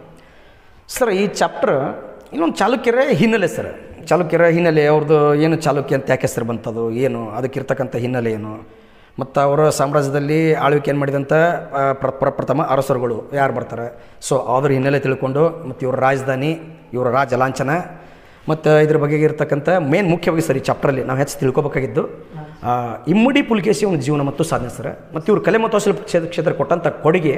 ಸೊ ಇವೆರಡು ಈ ಚಾಪ್ಟ್ರಲ್ಲಿ ಭಾಳ ಅಂದ್ರೆ ಭಾಳ ಇಂಪಾರ್ಟೆಂಟ್ ಸರ್.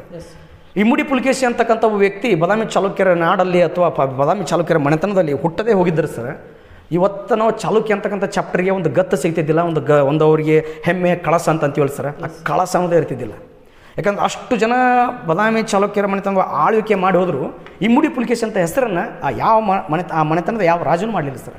ಅಷ್ಟು ದೊಡ್ಡ ಹೆಸರು ಸರ್. ಎಲ್ಲಿ ಬಾದಾಮಿ ಸರ್, ಎಲ್ಲಿ ಪರಿಚಯದ ದೊರೆ ಖುಸ್ರೋ ತನ್ನ ರಾಯಬಾರಿ ಕೊಟ್ಟು ಕಳ್ಸನ್ ಸರ್. ಇವತ್ತಿನ ವಾಟ್ಸಪ್ ಯುಗದೊಳಗೆ ನಾವು ಸ್ಟೇಟಸ್ ಹಾಕಿದ್ದೀನಿ, ಇಲ್ಲಿ ಕುಂತ ನಮ್ಮ ದೋಸ್ತರು ಅಮೇರಿಕಾದಾಗ ಇದ್ದವ್ರು, ಜರ್ಮನಿ ಇದ್ದವ್ರು ನೋಡ್ತಾರೆ.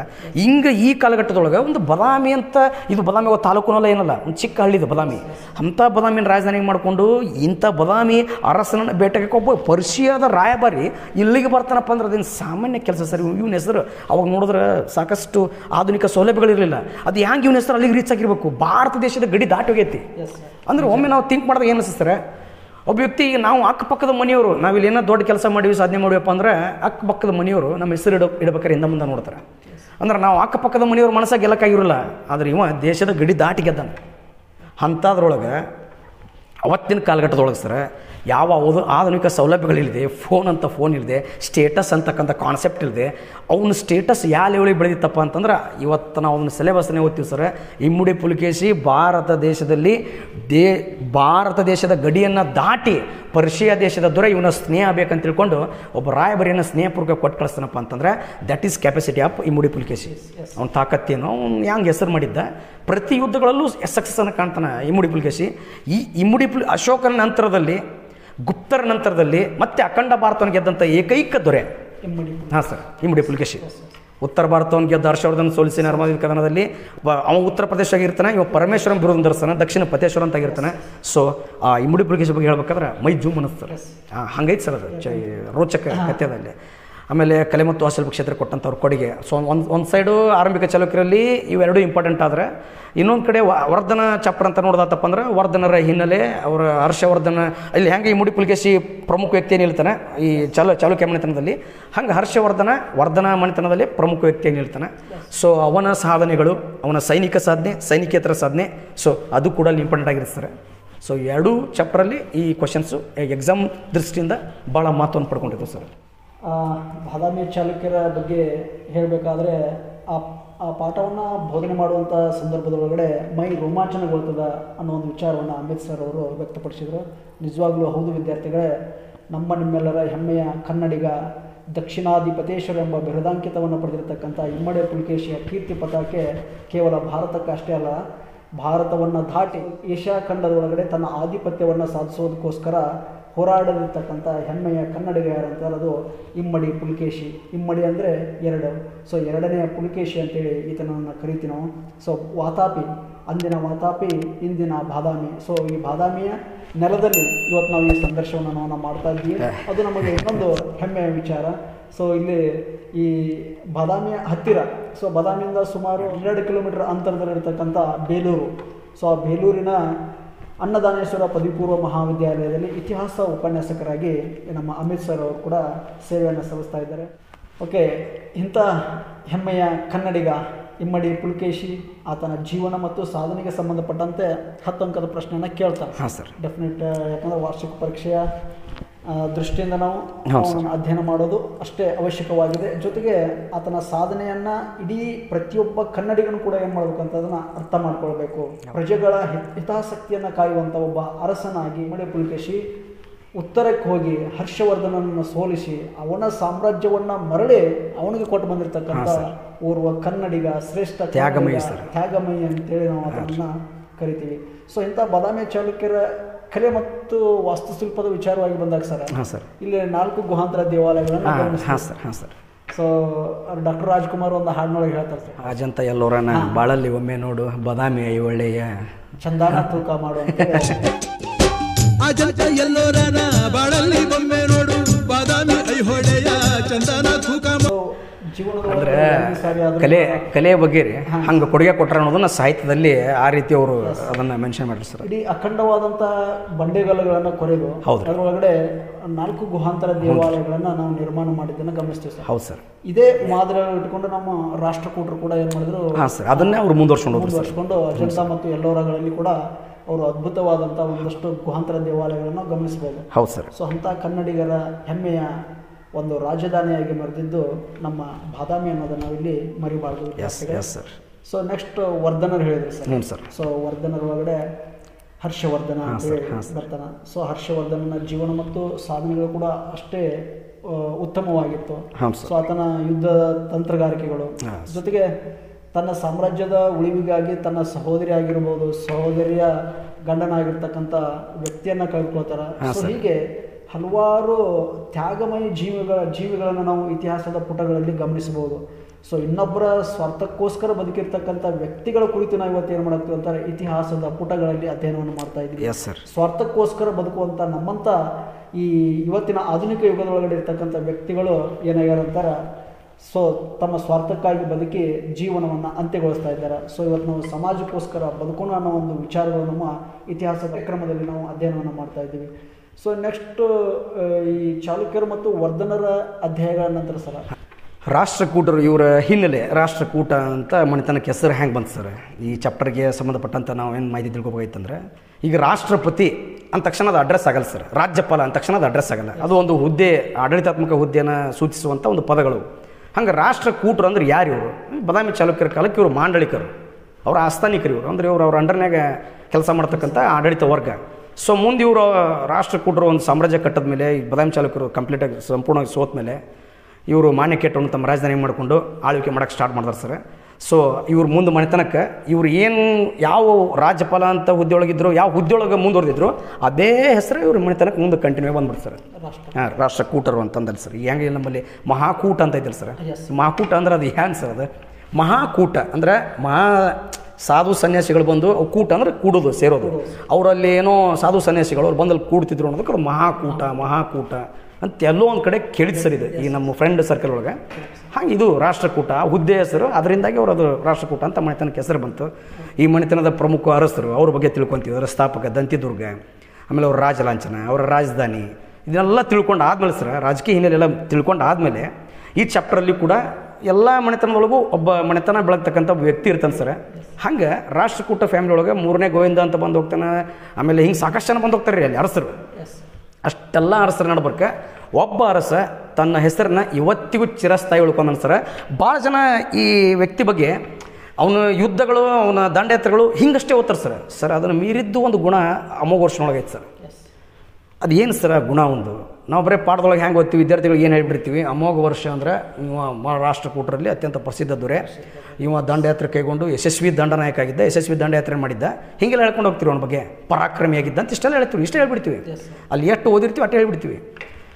ಸರ್ ನಮ್ಮ ಮನ್ಯಾಗ ಒಬ್ಬ ಕೆಲಸ ಮಾಡೋ ಕೆಲಸದಾಳು ನಮಗೊಂದೇನೋ ಸಹಾಯ ಮಾಡೋದಪ್ಪ ಅಂದ್ರೆ ನಾವು ಏನು ಕೊಡ್ತೀವಿ ಸರ್ ಭಾಳ ಖುಷಿ ಐತಪ್ಪ ಅಂದ್ರೆ ಒಂದು ಚೆಕ್ ಬರಿತೀವಿ ಒಂದಿಷ್ಟು ಅಮೌಂಟ್ ಕೊಡ್ತೀವಿ ಭಾಳ ಅಂದ್ರೆ ಒಂದು ಚಿಕ್ಕ ಮನೆ ಕಡಿಸ್ಕೊಡ್ತೀವಿ ಇಲ್ಲಾಂದ್ರೆ ಅವ್ನ ಹೆಸರು ಅರ್ಧ ಎಕರೆನೋ 1 ಎಕರೆನೋ ಹೊಲ ಹಚ್ಕೊಡ್ತೀವಿ ಇಷ್ಟ ಸರ್ ಭಾಳ ಅಂದ್ರೆ ಅವನೇ ಪ್ರೀತಿ ತೋರಿಸೋದು ಯಾರ್ರೀ ನಾ ಇವತ್ತಿನ ಕಾಲಘಟ್ಟದೊಳಗೆ ಸರ್ ಹಿಂದಕ್ಕಾದ್ರೂ ಎಕ್ಸಾಂಪಲ್ ತೊಗೊಂಡು ಹೇಳ್ತೀನಿ ಸರ್ ಈ ಮನೆತನದಾಗ ಭಾಳ ಬರ್ತೀನಿ ಸರ್ ಅಮೋಘ ವರ್ಷ ಅಂತಂದು ಸರ್ ಇವನು 2 ಗುಣ ಹೇಳ್ಬೇಕಾಗುತ್ತೆ ಸರ್ ನಾನು ಈ ವ್ಯಕ್ತಿ ಬಗ್ಗೆ ನಾನು ಬರೀ ಈ ವ್ಯಕ್ತಿ ಬಗ್ಗೆ ಪಾಠ ಮಾಡೋದು ಅಷ್ಟಲ್ಲ ಸರ್ ವಿದ್ಯಾರ್ಥಿಗಳಿಗೆ ಇವನಿಂದ ಏನು ತಿಳಿಸ್ಬೇಕಾಗೈತಿ ನಾನು ಅಮೋಘ ವರ್ಷದಿಂದ ಇಂಥದ್ದು ಗುಣ ಕಲಿಬೇಕಾಗೈತಿ. ಇತಿಹಾಸ ಅಂದರೆ ಸದ್ಗುಣಗಳನ್ನು ತಿಳಿಸ್ತಕ್ಕಂಥ ಒಂದು ಸಾಗರ ಇದು. ಹಾಗಾದ್ರೆ ಏನು ತಿಳ್ಕೊಬೋದು ನಾವು ಅಮೋಘ ವರ್ಷ ಸ್ಟಡಿ ಮಾಡಿದಾಗ ಏನು ತಿಳ್ಕೊಬೋದು ನಾವು ಅಲ್ಲಿ ಅವನು ಸೈನಿಕ ದಂಡ ದಿಗ್ವಿಜಯ ಅಂತೂ ತಿಳ್ಕೊತೀವಿ. ಒಂದು ಬರಗಾಲ ಬಿದ್ದಿರ್ತಾರೆ ಅಮೋಘ ವರ್ಷ ಆಳ್ವಿಕೆ ಮಾಡೋ ಕಾಲಕ್ಕೆ 10 ರಿಂದ 12 ವರ್ಷ ಬರಗಾಲ ಬಿದ್ದಾಗ ಸರ್ ಅವನ ಮನೆದೇವರು ಅಂದ್ರೆ ಇವ್ರು ರಾಷ್ಟ್ರಕೂಟರು ಒಂದಿಷ್ಟು ಮಂದಿ ಶಿವನ ಪೂಜೆ ಮಾಡ್ತಿರ್ತಾರೆ ಒಂದಿಷ್ಟು ಮಂದಿ ವಿಷ್ಣುನ ಪೂಜೆ ಮಾಡ್ತಿರ್ತಾರೆ ಒಂದಿಷ್ಟು ಮಂದಿ ಲಕ್ಷ್ಮೀ ಆರಾಧಕರಾಗಿರ್ತಾರೆ. ಹಂಗೆ ಅಮೋಘ ವರ್ಷ ಲಕ್ಷ್ಮೀ ಆರಾಧಕ ಕೊಲ್ಲಾಪುರ ಮಹಾಲಕ್ಷ್ಮಿ ಆರಾಧಕ ಯಾರು ಅಮೋಘ ವರ್ಷ. ಸೊ ಜ್ಯೋತಿಷಿಗಳನ್ನ ಕೇಳ್ಕೊಂಡಾಗ ಈ ಬರಗಾಲಕ್ಕೆ ನೀವೇನಾದರೂ ಒಂದು ಪ್ರಾಣಿ ಬಲಿ ಕೊಡಬೇಕಾಗತ್ತೆ ಏನೋ ಒಂದು ಅವ್ರು ಏನೋ ಒಂದು ಹೇಳ್ಬಿಡ್ತಾರೆ ಅವ್ರು. ಸೊ ಅವಾಗ ತನ್ನ ಕೈಯ ಹೆಬ್ಬಡಲನ್ನೇ ಕೊಡುಗೆ ಕೊಡ್ತಾನೆ ಸರ್ ಆ ದೇವಿಗೆ ಅರ್ಪಿಸ್ತಾನೆ ಈ ಲೋಕ ಕಲ್ಯಾಣಕ್ಕಾಗಿ ಸರ್ ಕೊಲ್ಲಾಪುರ ಮಹಾಲಕ್ಷ್ಮಿ ಸರ್ ಅಮೋಘ ವರ್ಷ ಸರ್ ಅಲ್ಲೇ ಥಿಂಕ್ ಮಾಡೋಕೆ ಸರ್ ನಾವು ಒಂದು ಎಂಥ ಪ್ರಜೆಗಳ ಕಲ್ಯಾಣಕ್ಕಾಗಿ ತನ್ನ ಜೀವನವನ್ನೇ ತ್ಯಾಗ ಮಾಡೋಕೆ ನಿಂತಿದ್ದ ಅಂತ ಗೊತ್ತಾ ಸರ್ ಒಂದು ದೊಡ್ಡ ಗುಣಗಳು. ಒಂದು ರೀತಿ ಸೆಕೆಂಡ್ ಅಶೋಕ ಇದ್ದಂಗೆ ಎಣ್ಣೆ ಅಶೋಕ ಇದ್ದಂಗೆ ಈ ಗುಣದೊಳಗೆ ಕಂಪೇರ್ ಮಾಡಿದ್ರೆ ಒಂದು ಸರ್. ಇನ್ನು ಇನ್ನೊಂದು ಕಡೆ ಇವನ ಮಗ ಕೃಷ್ಣ ಇವನ ಅಪ್ಪನ ಜೊತೆ ಸೇರ್ಕೊಂಡು ಶತ್ರುಗಳ ಜೊತೆ ಸೇರಿಕೊಂಡು ಅವ್ರ ಕೂಟ ಸೇರಿಕೊಂಡು ಅವ್ರ ಅಪ್ಪನವ್ರು ತಿರುಗಿ ಬಿದ್ದಾಗ ಅವ್ರನ್ನ ಯುದ್ಧದೊಳಗೆ ಸೋಲಿಸ್ತಾನೆ ರಾಜನಾಗಿ ಯುದ್ಧದಾಗ ಸೋಲಿಸಿ ಅವನ ಮಗ ಅಡವಿಗೆ ಓಡೋದಾಗ ಎಲ್ಲಿ ನನ್ನ ಮಗದ ಏನು ಆಗಿದ್ದಿತ್ತು ಅಂತ ತಿಳ್ಕೊಂಡು ಅವನ ದಂಡನಾಯಕನ ಕೊಟ್ಟು ಕಳಿಸ್ತಾನೆ. ಅವನು ಹೇಗಾದರೂ ಮಾಡಿ ಸಮಾಧಾನ ಮಾಡಿ ಕರ್ಕೊಂಬ ಅಂತಂದಲ್ಲಿ ಅವನ ದಂಡನಾಯಕ ಬಂಕೇಶ್ ಹೋಗ್ತಾನೆ ಸರ್ ಬಂಕೇಶ್. ಆ ಬಂಕೇಶ್ ಹೋದಾಗ ಆ ಬಂಕೇಶನಿಗೆ ಇವನ್ನ ಅವ್ರ ಅಪ್ಪನ ಬಗ್ಗೆ ತಿಳುವಳಿಕೆ ಹೇಳಿ ಅವ್ರ ಅಪ್ಪನ ಬಗ್ಗೆ ಪ್ರೀತಿ ಹುಟ್ಟೋಂಗೆ ಮಾಡಿ ಅವ್ನು ಕರ್ಕೊಂಡು ಬರ್ಬೇಕಾದ್ರೆ ಮೊದಲು ಏನು ದ್ವೇಷ ಇತ್ತು ಆ ದ್ವೇಷವನ್ನು ಮರೆಸಿ ಅವ್ರ ಅಪ್ಪಗೆ ಅವನ ಮನಸ್ಸು ತುಂಬ ಅವ್ರ ಅಪ್ಪನ ಬಗ್ಗೆ ಪ್ರೀತಿ ಹುಟ್ಟೋಂಗೆ ಮಾಡಿ ಮನಸ್ಸು ಪರಿವರ್ತನೆ ಮಾಡಿ ಕರ್ಕೊಂಡ್ಬರ್ತಾನೆ. ಆ ಖುಷಿಗೆ ಬಂಕಾಪುರ ನಗರ ನಿರ್ಮಾಣ ಮಾಡ್ತಾನೆ ಸರ್ ಅವನ ಹೆಸರಲ್ಲೇ ಸರ್. ಅಲ್ಲಿ ಒಂದು ಕೆರೆನೂ ಕೂಡ ಹೌದು ಸರ್ ಬಂಕಾಪುರ ನಗರ ಅದು ಅವನ ಸೇನಾಪತಿ ಹೆಸರಲ್ಲೇ ಕ್ರಿಯೇಟ್ ಆಗಿತ್ತು ಸರ್. ಅದರಲ್ಲಿ ತನ್ನ ಮಕ್ಕಳ ಹೆಸರಲ್ಲೇ ಕೊಟ್ಟಂಥ ರಾಜ ರಗಡ ಮಂದಿ ನೋಡ್ತೀವಿ ಸರ್ ನಾವು. ಒಬ್ಬ ಸೇನಾಪತಿಗೆ ಒಂದು ನಗರ ಕಟ್ಟಿ ಕೊಡ್ತಾನಪ್ಪ ಅಂದ್ರೆ ಸರ್ ದ್ಯಾಟ್ ಈಸ್ ಅವನ ಗುಣಗಳ ಗತ್ತು ತಾಕತ್ತು ಅದು ಹೆಂಗಿತ್ತು ನೋಡಿ ಸರ್. ಮತ್ತು ಈ ಚಾಪ್ಟರಲ್ಲಿ ನಾವು ಅವರ ರಾಷ್ಟ್ರಕೂಟರ ಸಾಂಸ್ಕೃತಿಕ ಕೊಡುಗೆ ಬಗ್ಗೆ ಓದ್ತೀವಿ ಸರ್ ಅವ್ರ ಆಡಳಿತಾತ್ಮಕವಾಗಿ. ಆಮೇಲೆ ಅವರ ಜನಜೀವನ ಹೇಗಿತ್ತು ಅವ್ರ ಕಲೆ ಮತ್ತು ವಾಸ್ತುಶಿಲ್ಪ ಆಮೇಲೆ ಸಾಮಾಜಿಕ ಸ್ಥಿತಿಗತಿ ಆರ್ಥಿಕ ಸ್ಥಿತಿಗತಿ. ಸೊ ಅದಕ್ಕೆ ಸಂಬಂಧಪಟ್ಟಂಥ 10 ಮಾರ್ಕ್ಸಿನ ಕ್ವಶನ್ ಇದು ಬರ್ತಾರೆ. ಮೇನ್ ಇಂಪಾರ್ಟೆಂಟ್ ಅಂದ್ರೆ ಸರ್ ಅಮೋಘ ವರ್ಷನ ಬಗ್ಗೆ ಬರ್ತಾರೆ. ವಿದ್ಯಾರ್ಥಿಗಳೇ ರಾಷ್ಟ್ರಕೂಟರು ಅನ್ನೋ ಒಂದು ಟಾಪಿಕ್ನೊಳಗಡೆ ಅತ್ಯಂತ ಮುಖ್ಯವಾಗಿ 10 ಅಂಕದ ಒಂದು ಪ್ರಶ್ನೆ ಕೇಳಬಹುದು. ಜೊತೆಗೆ ಅಮೋಘ ವರ್ಷ ನೃಪತುಂಗ ಅಂತ ಹೇಳಿ ಕರಿತೀವಿ. ಸೊ ನೃಪತುಂಗ ಅನ್ನೋದು ಆತನ ಬಿರುದು ಸರ್ ರಟ್ಟ ಮಾರ್ತಾಂಡ. ನೃಪತುಂಗ ಅನ್ನೋ ಒಂದು ಬಿರುದನ್ನು ಪಡೆದುಕೊಂಡಿರ್ತಕ್ಕಂಥ ಅಮೋಘ ವರ್ಷನ ಜೀವನ ಮತ್ತು ಸಾಧನೆಗಳು. ಸರ್ ಆಗಲೇ ಹೇಳಿದರು ಇತಿಹಾಸ ಕೇವಲ ಅಂಕಕ್ಕೋಸ್ಕರ ಅಲ್ಲ. ಸೊ ಆ ವ್ಯಕ್ತಿಗಳಲ್ಲಿ ಅಡಗಿರ್ತಕ್ಕಂಥ ವ್ಯಕ್ತಿತ್ವವನ್ನು ಅವರಲ್ಲಿರ್ತಕ್ಕಂಥ ಮಾನವೀಯ ಮೌಲ್ಯಗಳನ್ನು ಜೊತೆಗೆ ತನ್ನ ಪ್ರಜೆಗಳ ಕಲ್ಯಾಣದ ಅಭಿವೃದ್ಧಿಗೋಸ್ಕರ ಹೆಬ್ಬರಳನ್ನು ಕೊಡ್ತಾರಂತಂದ್ರೆ ಎಂಥ ಒಂದು ವ್ಯಕ್ತಿತ್ವ ಅವರಲ್ಲಿ ಇತ್ತು. ಸೊ ಅಂಥ ವ್ಯಕ್ತಿತ್ವವನ್ನು ಇಂದಿನ ಸಮಾಜದೊಳಗಡೆ ಅಳವಡಿಸ್ಕೊಳ್ಳಿ ನಮ್ಮ ವಿದ್ಯಾರ್ಥಿಗಳು ಕೆಲವೊಂದಷ್ಟಾದರೂ ಅವರನ್ನು ಫಾಲೋ ಮಾಡಲಿ ಅನ್ನೋ ಒಂದು ವಿಚಾರವಾಗಿ ಈ ಒಂದು ಇತಿಹಾಸದೊಳಗಡೆ ಇಂಥ ಹಲವಾರು ವ್ಯಕ್ತಿಗಳ ಜೀವನ ಆಗಿರ್ಬೋದು ಅವರ ಸಾಧನೆಗಳ ಕುರಿತು ನಾವು ಏನು ಮಾಡ್ತೀವಿ ಅಂತಾರೆ ಇತಿಹಾಸ ಪಠ್ಯಕ್ರಮದಲ್ಲಿ ಅಧ್ಯಯನವನ್ನು ಮಾಡುತ್ತೇವೆ. ಜೊತೆಗೆ ಸೊ ಇನ್ನು ಈ ಪ್ರಾಚೀನ ಭಾರತದ ಚರಿತ್ರೆ ಒಳಗಡೆ ಕೊನೆಯ ಅಧ್ಯಾಯ ಅದನ್ನು ನೀವೇ ಹೇಳ್ಬೇಕಂತ ನಾನು ಕೇಳ್ಕೊಂಡೆ ಸರ್. ನಿಮ್ಮ ಮತ್ತೆ ರಿಕ್ವೆಸ್ಟ್ ಮಾಡ್ಕೊಳ್ಳಿ. ನಂದು ಬೇರೆ ಸರ್ ಇವತ್ತು ನಾನು ಹೇಳಕ್ಕೆ ಬಂದಿಲ್ಲ ಸರ್ ಕೇಳಕ್ಕೆ ಬಂದೀನಿ ಈಗ. ಅಲ್ಲ ಸರ್ ಸ್ವಲ್ಪ ಅದರ ಡಿಫ್ರೆಂಟ್ ಕೊಡೋಣ್ರಿ ನಾವು ವೆರೈಟಿ ಕೊಡೋಣ್ರಿ ಸ್ವಲ್ಪ ವೆರೈಟಿ. ಈಗ ನಾನು ಸಂದರ್ಶನ ತೊಗೊತೀನಿ ನೀವು ಸಂದರ್ಶನದೊಳಗೆ ಪಾಲ್ಗೊಂಡು ನೀವು ಹೇಳ್ರಿ. ಈಗ ನಾನು ನಿಮ್ಮನ್ನು ಕೇಳಕತ್ತೀನಿ. ಈಗ ಹೇಳಿ ಸರ್ ಈಗ ಸೆಕೆಂಡ್ PUC ವಿದ್ಯಾರ್ಥಿಗಳ ವಾರ್ಷಿಕ ಪರೀಕ್ಷೆ ದೃಷ್ಟಿಯಿಂದ ಹೊಯ್ಸಳ ಚಾಪ್ಟರ್ ಮತ್ತು ನಂತರದ ಕಲ್ಯಾಣಿ ಚಾಲುಕ್ಯರು ಈ ಚಾಪ್ಟರ್ಗೆ ಸಂಬಂಧಪಟ್ಟಂತೆ ವಿದ್ಯಾರ್ಥಿಗಳ ಜೊತೆಗೆ ಏನು ಅನಿಸಿಕೆಯನ್ನು ಹಂಚ್ಕೊತೀರಿ ಹೇಳಿ ಸರ್. ಹೊಯ್ಸಳ ಅನ್ನೋ ಒಂದು ಟಾಪಿಕ್ಕು ಅತ್ಯಂತ ಮುಖ್ಯವಾದದ್ದು. ಯಾಕಂತಂದ್ರೆ ಇಲ್ಲಿ 5 ಅಂಕದ ಪ್ರಶ್ನೆಗಳನ್ನು ನಾವು ಪ್ರತಿ ವರ್ಷ ವಾರ್ಷಿಕ ಪರೀಕ್ಷೆಯಲ್ಲಿ ಕೇಳೋದನ್ನು ಗಮನಿಸಿದ್ದೇವೆ. ಸೊ ಇಲ್ಲಿ 2 ಪ್ರಶ್ನೆಗಳನ್ನು ಅತಿ ಹೆಚ್ಚಾಗಿ ಕೇಳ್ತಾನೆ. ಅದೇನಂತಾರೆ ಈ ಹೊಯ್ಸಳ ಸಾಮ್ರಾಜ್ಯದಲ್ಲಿ ಶ್ರೇಷ್ಠ ಅರಸನಾಗಿ ಹೊರಹೊಮ್ಮಿದ್ದು ವಿಷ್ಣುವರ್ಧನ ಅಂತ ಕರಿತೀವಿ. ವಿಷ್ಣುವರ್ಧನನ ಮೂಲ ಹೆಸರು ಬಿಟ್ಟಿದೇವ ಅಂತ ಹೇಳಿತ್ತು. ಸೊ ಈ ಒಂದು ವಿಷ್ಣುವರ್ಧನನ ಜೀವನ ಮತ್ತು ಸಾಧನೆಗಳ ಕುರಿತು ಒಂದು ಪ್ರಶ್ನೆಯನ್ನು 5 ಅಂಕದ ಪ್ರಶ್ನೆಯನ್ನು ಕೇಳಿದರೆ ಜೊತೆಗೆ ಇದೇ ಟಾಪಿಕ್ನಲ್ಲಿ ಈ ಹೊಯ್ಸಳರ ಕಲೆ ಮತ್ತು ವಾಸ್ತುಶಿಲ್ಪಕ್ಕೆ ಸಂಬಂಧಪಟ್ಟಂಥ 5 ಅಂಕದ ಪ್ರಶ್ನೆಗೆ ಸಂಬಂಧಪಟ್ಟಂಥ ಒಂದು ಪ್ರಶ್ನೆಯನ್ನು ಕೇಳ್ಬೋದು ವಿದ್ಯಾರ್ಥಿಗಳೇ. ಸೊ ನಾವು ಹೊಯ್ಸಳ ಅಂದ ತಕ್ಷಣ ನಮ್ಗೆ ಸಡನ್ನಾಗಿ ನೆನಪು ಬರೋದೇ ಈ ಸಾಮ್ರಾಜ್ಯದ ಸ್ಥಾಪಕ ಸ್ಥಳ ಅಂತ ಹೇಳಿ ಕರಿತೀವಿ. ಸೊ ಅದಕ್ಕೆ ನಾವು ಸ್ಥಳ ಅನ್ನೋ ಒಂದು ಹೆಸರು ಹೇಗೆ ಬಂತು ಅನ್ನೋದನ್ನು ಐತಿಹಾಸಿಕ ಕೆಲವೊಂದು ಅದಕ್ಕೊಂದು ದಂತಕಥೆಯನ್ನು ಕೂಡ ನಾವು ಗಮನಿಸ್ತೀವಿ. ಸೊ ಹೀಗೆ ಆ ಸ್ಥಳ ಹುಲಿಯ ಬಾಯಿಯನ್ನು ಸೀಳುವಂಥ ಒಂದು ಸಂದರ್ಭದೊಳಗಡೆ ಆ ಹುಲಿಯನ್ನು ಕೊಲ್ತಾನಲ್ಲ, ಕೊಂದಿರ್ತಕ್ಕಂಥ ಚಿತ್ರಣವನ್ನು ಏನು ಮಾಡಿದ್ರು ಅಂತಾರೆ ಹೊಯ್ಸಳರು ತಮ್ಮ ಸಾಮ್ರಾಜ್ಯದ ಲಾಂಛನವನ್ನಾಗಿ ಇಟ್ಕೊಂಡು ಏನು ಮಾಡಿದ್ರು ಅಂತಾರೆ ಒಂದು ಸಾಮ್ರಾಜ್ಯವನ್ನು ನಿರ್ಮಾಣ ಮಾಡ್ತಾರೆ. ಸೊ ಈ ವಿಷ್ಣುವರ್ಧನ ಮೂಲತಃ ತನ್ನ ಆಡಳಿತದ ಅವಧಿಯ ಒಳಗಡೆ ಏನು ಮಾಡ್ತಾನೆ ಅಂತಾರೆ ಹಲವಾರು ಸಾಮ್ರಾಜ್ಯಗಳ ಮೇಲೆ, ಅಂದರೆ ಅಕ್ಕಪಕ್ಕದಲ್ಲಿರ್ತಕ್ಕಂಥ ಸಾಮ್ರಾಜ್ಯಗಳ ಮೇಲೆ ಏನು ಮಾಡ್ತಾನೆ ಅಂತಾರೆ ದಾಳಿ ಮಾಡಿ ತನ್ನ ಸಾಮ್ರಾಜ್ಯವನ್ನು ಭದ್ರಪಡಿಸಿಕೊಂಡು ಒಂದು ಉತ್ತಮವಾದಂಥ ಸಾಮ್ರಾಜ್ಯವನ್ನು ಕಟ್ಟುವುದರಲ್ಲಿ ಪ್ರಮುಖ ಪಾತ್ರವನ್ನು ವಹಿಸಿದ್ದಾರೆ ಅಂತಾರೆ. ಇಲ್ಲಿ ವಿಷ್ಣುವರ್ಧನ ಅಂತೇಳಿ ಕರಿತೀವಿ, ಸಾಮ್ರಾಜ್ಯ ಸ್ಥಾಪಕ ಸ್ಥಳ ಅಂತೇಳಿ ಕರಿತೀವಿ.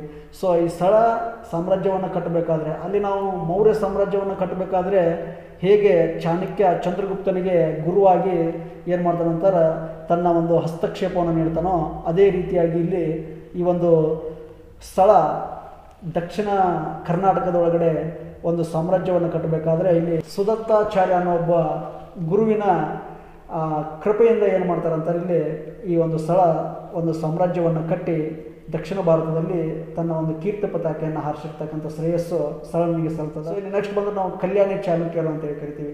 ಬಿಜ್ಜಳ ಅನ್ನೋ ಒಬ್ಬ ಅರಸ ಏನು ಮಾಡ್ತಾರಂತಾರೆ ಒಂದು ಅಖಂಡವಾದಂಥ ಕಲ್ಯಾಣಿ ಚಾಲುಕ್ಯರ ಒಂದು ಸಾಮ್ರಾಜ್ಯ ಉತ್ತುಂಗ ಶಿಖರಕ್ಕೆ ಏರಲು ಪ್ರಮುಖವಾದಂಥ ಒಬ್ಬ ವ್ಯಕ್ತಿಯಾಗ್ಯಾನ. ಸೊ ಈ ಬಿಜ್ಜಳನ ಕ್ಲಿಕನಾಗಿ ಕಾರ್ಯನಿರ್ವಹಿಸೋರು ಯಾರಾಗಿದ್ರು ಅಂತಾರೆ 12ನೇ ಶತಮಾನದಲ್ಲಿ ಬಾಳೆ ಬದುಕಿರ್ತಕ್ಕಂಥ ಬಸವಣ್ಣನವರು.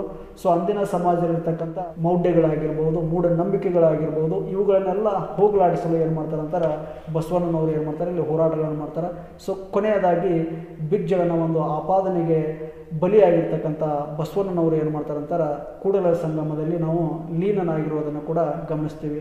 ಸೊ ಈ ಒಂದು ಎರಡು ಚಿಕ್ಕದಾದಂಥ ಟಾಪಿಕ್ಗಳು ಕೂಡ ಏನು ಅಂತಾರೆ ಅತ್ಯಂತ ಮಹತ್ವದ ಅಂಕಗಳನ್ನು ಒದಗಿಸಿಕೊಡೋದಕ್ಕೆ ವಿದ್ಯಾರ್ಥಿಗಳಿಗೆ ನಿಮಗೆ ಪ್ರಮುಖವಾದಂಥ ಟಾಪಿಕ್ಗಳಾಗಿವೆ ಅನ್ನೋದನ್ನು ಇಲ್ಲಿ ಗಮನಿಸಬೇಕು. ಇನ್ನು ಇಡಿಯಾಗಿ ನಾವು ಇಲ್ಲಿಯವರೆಗೂ ಅಮಿತ್ ಸರ್ ಅವರ ಜೊತೆಗೆ ಪ್ರಾಚೀನ ಭಾರತದ ಇತಿಹಾಸದಲ್ಲಿ ಬರ್ತಕ್ಕಂಥ ಎಲ್ಲ ಟಾಪಿಕ್ಗಳ ಬಗ್ಗೆ ನಾವು ಏನು ಮಾಡಿದ್ವಿ ಅಂತಾರೆ ಸಂಕ್ಷಿಪ್ತವಾದಂಥ ಕೆಲವೊಂದಷ್ಟು ವಿಚಾರಗಳನ್ನು ಹಂಚಿಕೊಂಡಿವಿ.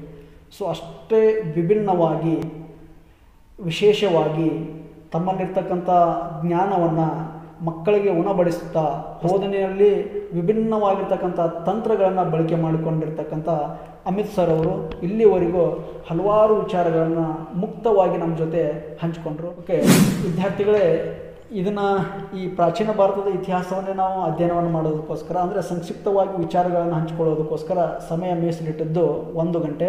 ಬಟ್ ಸೊ ಮುಂದಿನ ಎಪಿಸೋಡಿನಲ್ಲಿ ಸೊ ಅಮಿತ್ ಸರ್ ಅವ್ರ ಜೊತೆ ನಾವು ಏನು ಮಾಡ್ತೀವಿ ಅಂತಾರೆ ಮಧ್ಯಕಾಲೀನ ಭಾರತ ಇತಿಹಾಸ ಆಗಿರ್ಬೋದು ಮತ್ತು ಆಧುನಿಕ ಭಾರತದ ಚರಿತ್ರೆ, ಸೊ ಎರಡೂ ವಿಚಾರವಾಗಿ ಮುಂದಿನ ಒಂದು ಎಪಿಸೋಡ್ಗಳಲ್ಲಿ ಅವ್ರ ಜೊತೆ ಅವುಗಳನ್ನು ಹಂಚಿಕೊಳ್ತಾ ಇದ್ದೀನಿ. ಸೊ ಅಮಿತ್ ಸರ್ ಜೊತೆ ಹಂಚ್ಕೊಂಡಿರ್ತಕ್ಕಂಥ ಅವರ ವಿಷಯಗಳು, ವಿಭಿನ್ನವಾಗಿರ್ತಕ್ಕಂಥ ಬೋಧನೆಯ ಶೈಲಿಗಳು, ವಿಚಾರಗಳು ತಮಗೆ ಇಷ್ಟವಾಗಿದ್ದರೆ ನಾವು ಕಮೆಂಟ್ ಮೂಲಕ ತಿಳಿಸ್ಬೋದು.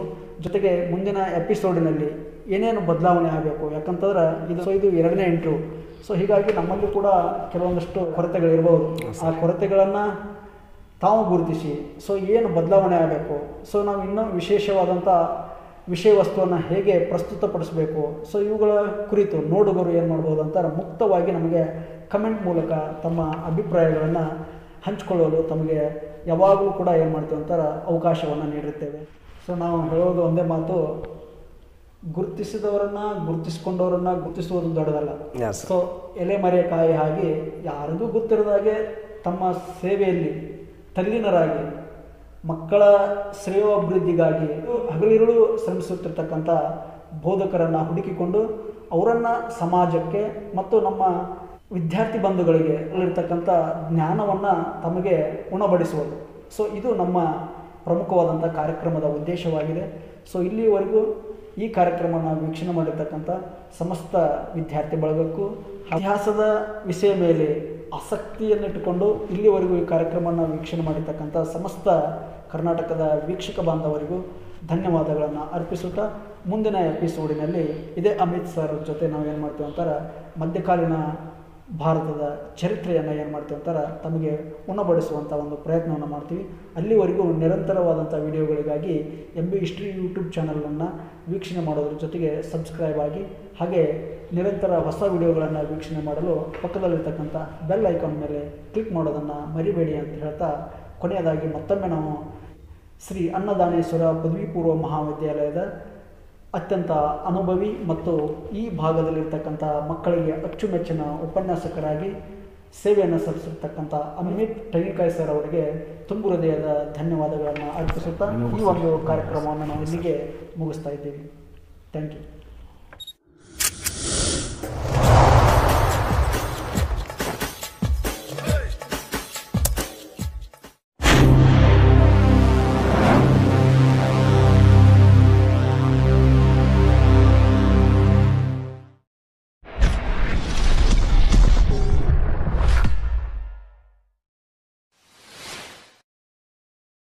ನನ್ನ MB ಹಿಸ್ಟ್ರಿ ಕ್ಲಾಸಸ್ ಯೂಟ್ಯೂಬ್ ಚಾನಲ್ಗೆ ಸಬ್ಸ್ಕ್ರೈಬ್ ಆಗಿ, ಪಕ್ಕದಲ್ಲಿರುವ ಬೆಲ್ ಐಕಾನ್ ಮೇಲೆ ಕ್ಲಿಕ್ ಮಾಡಿ.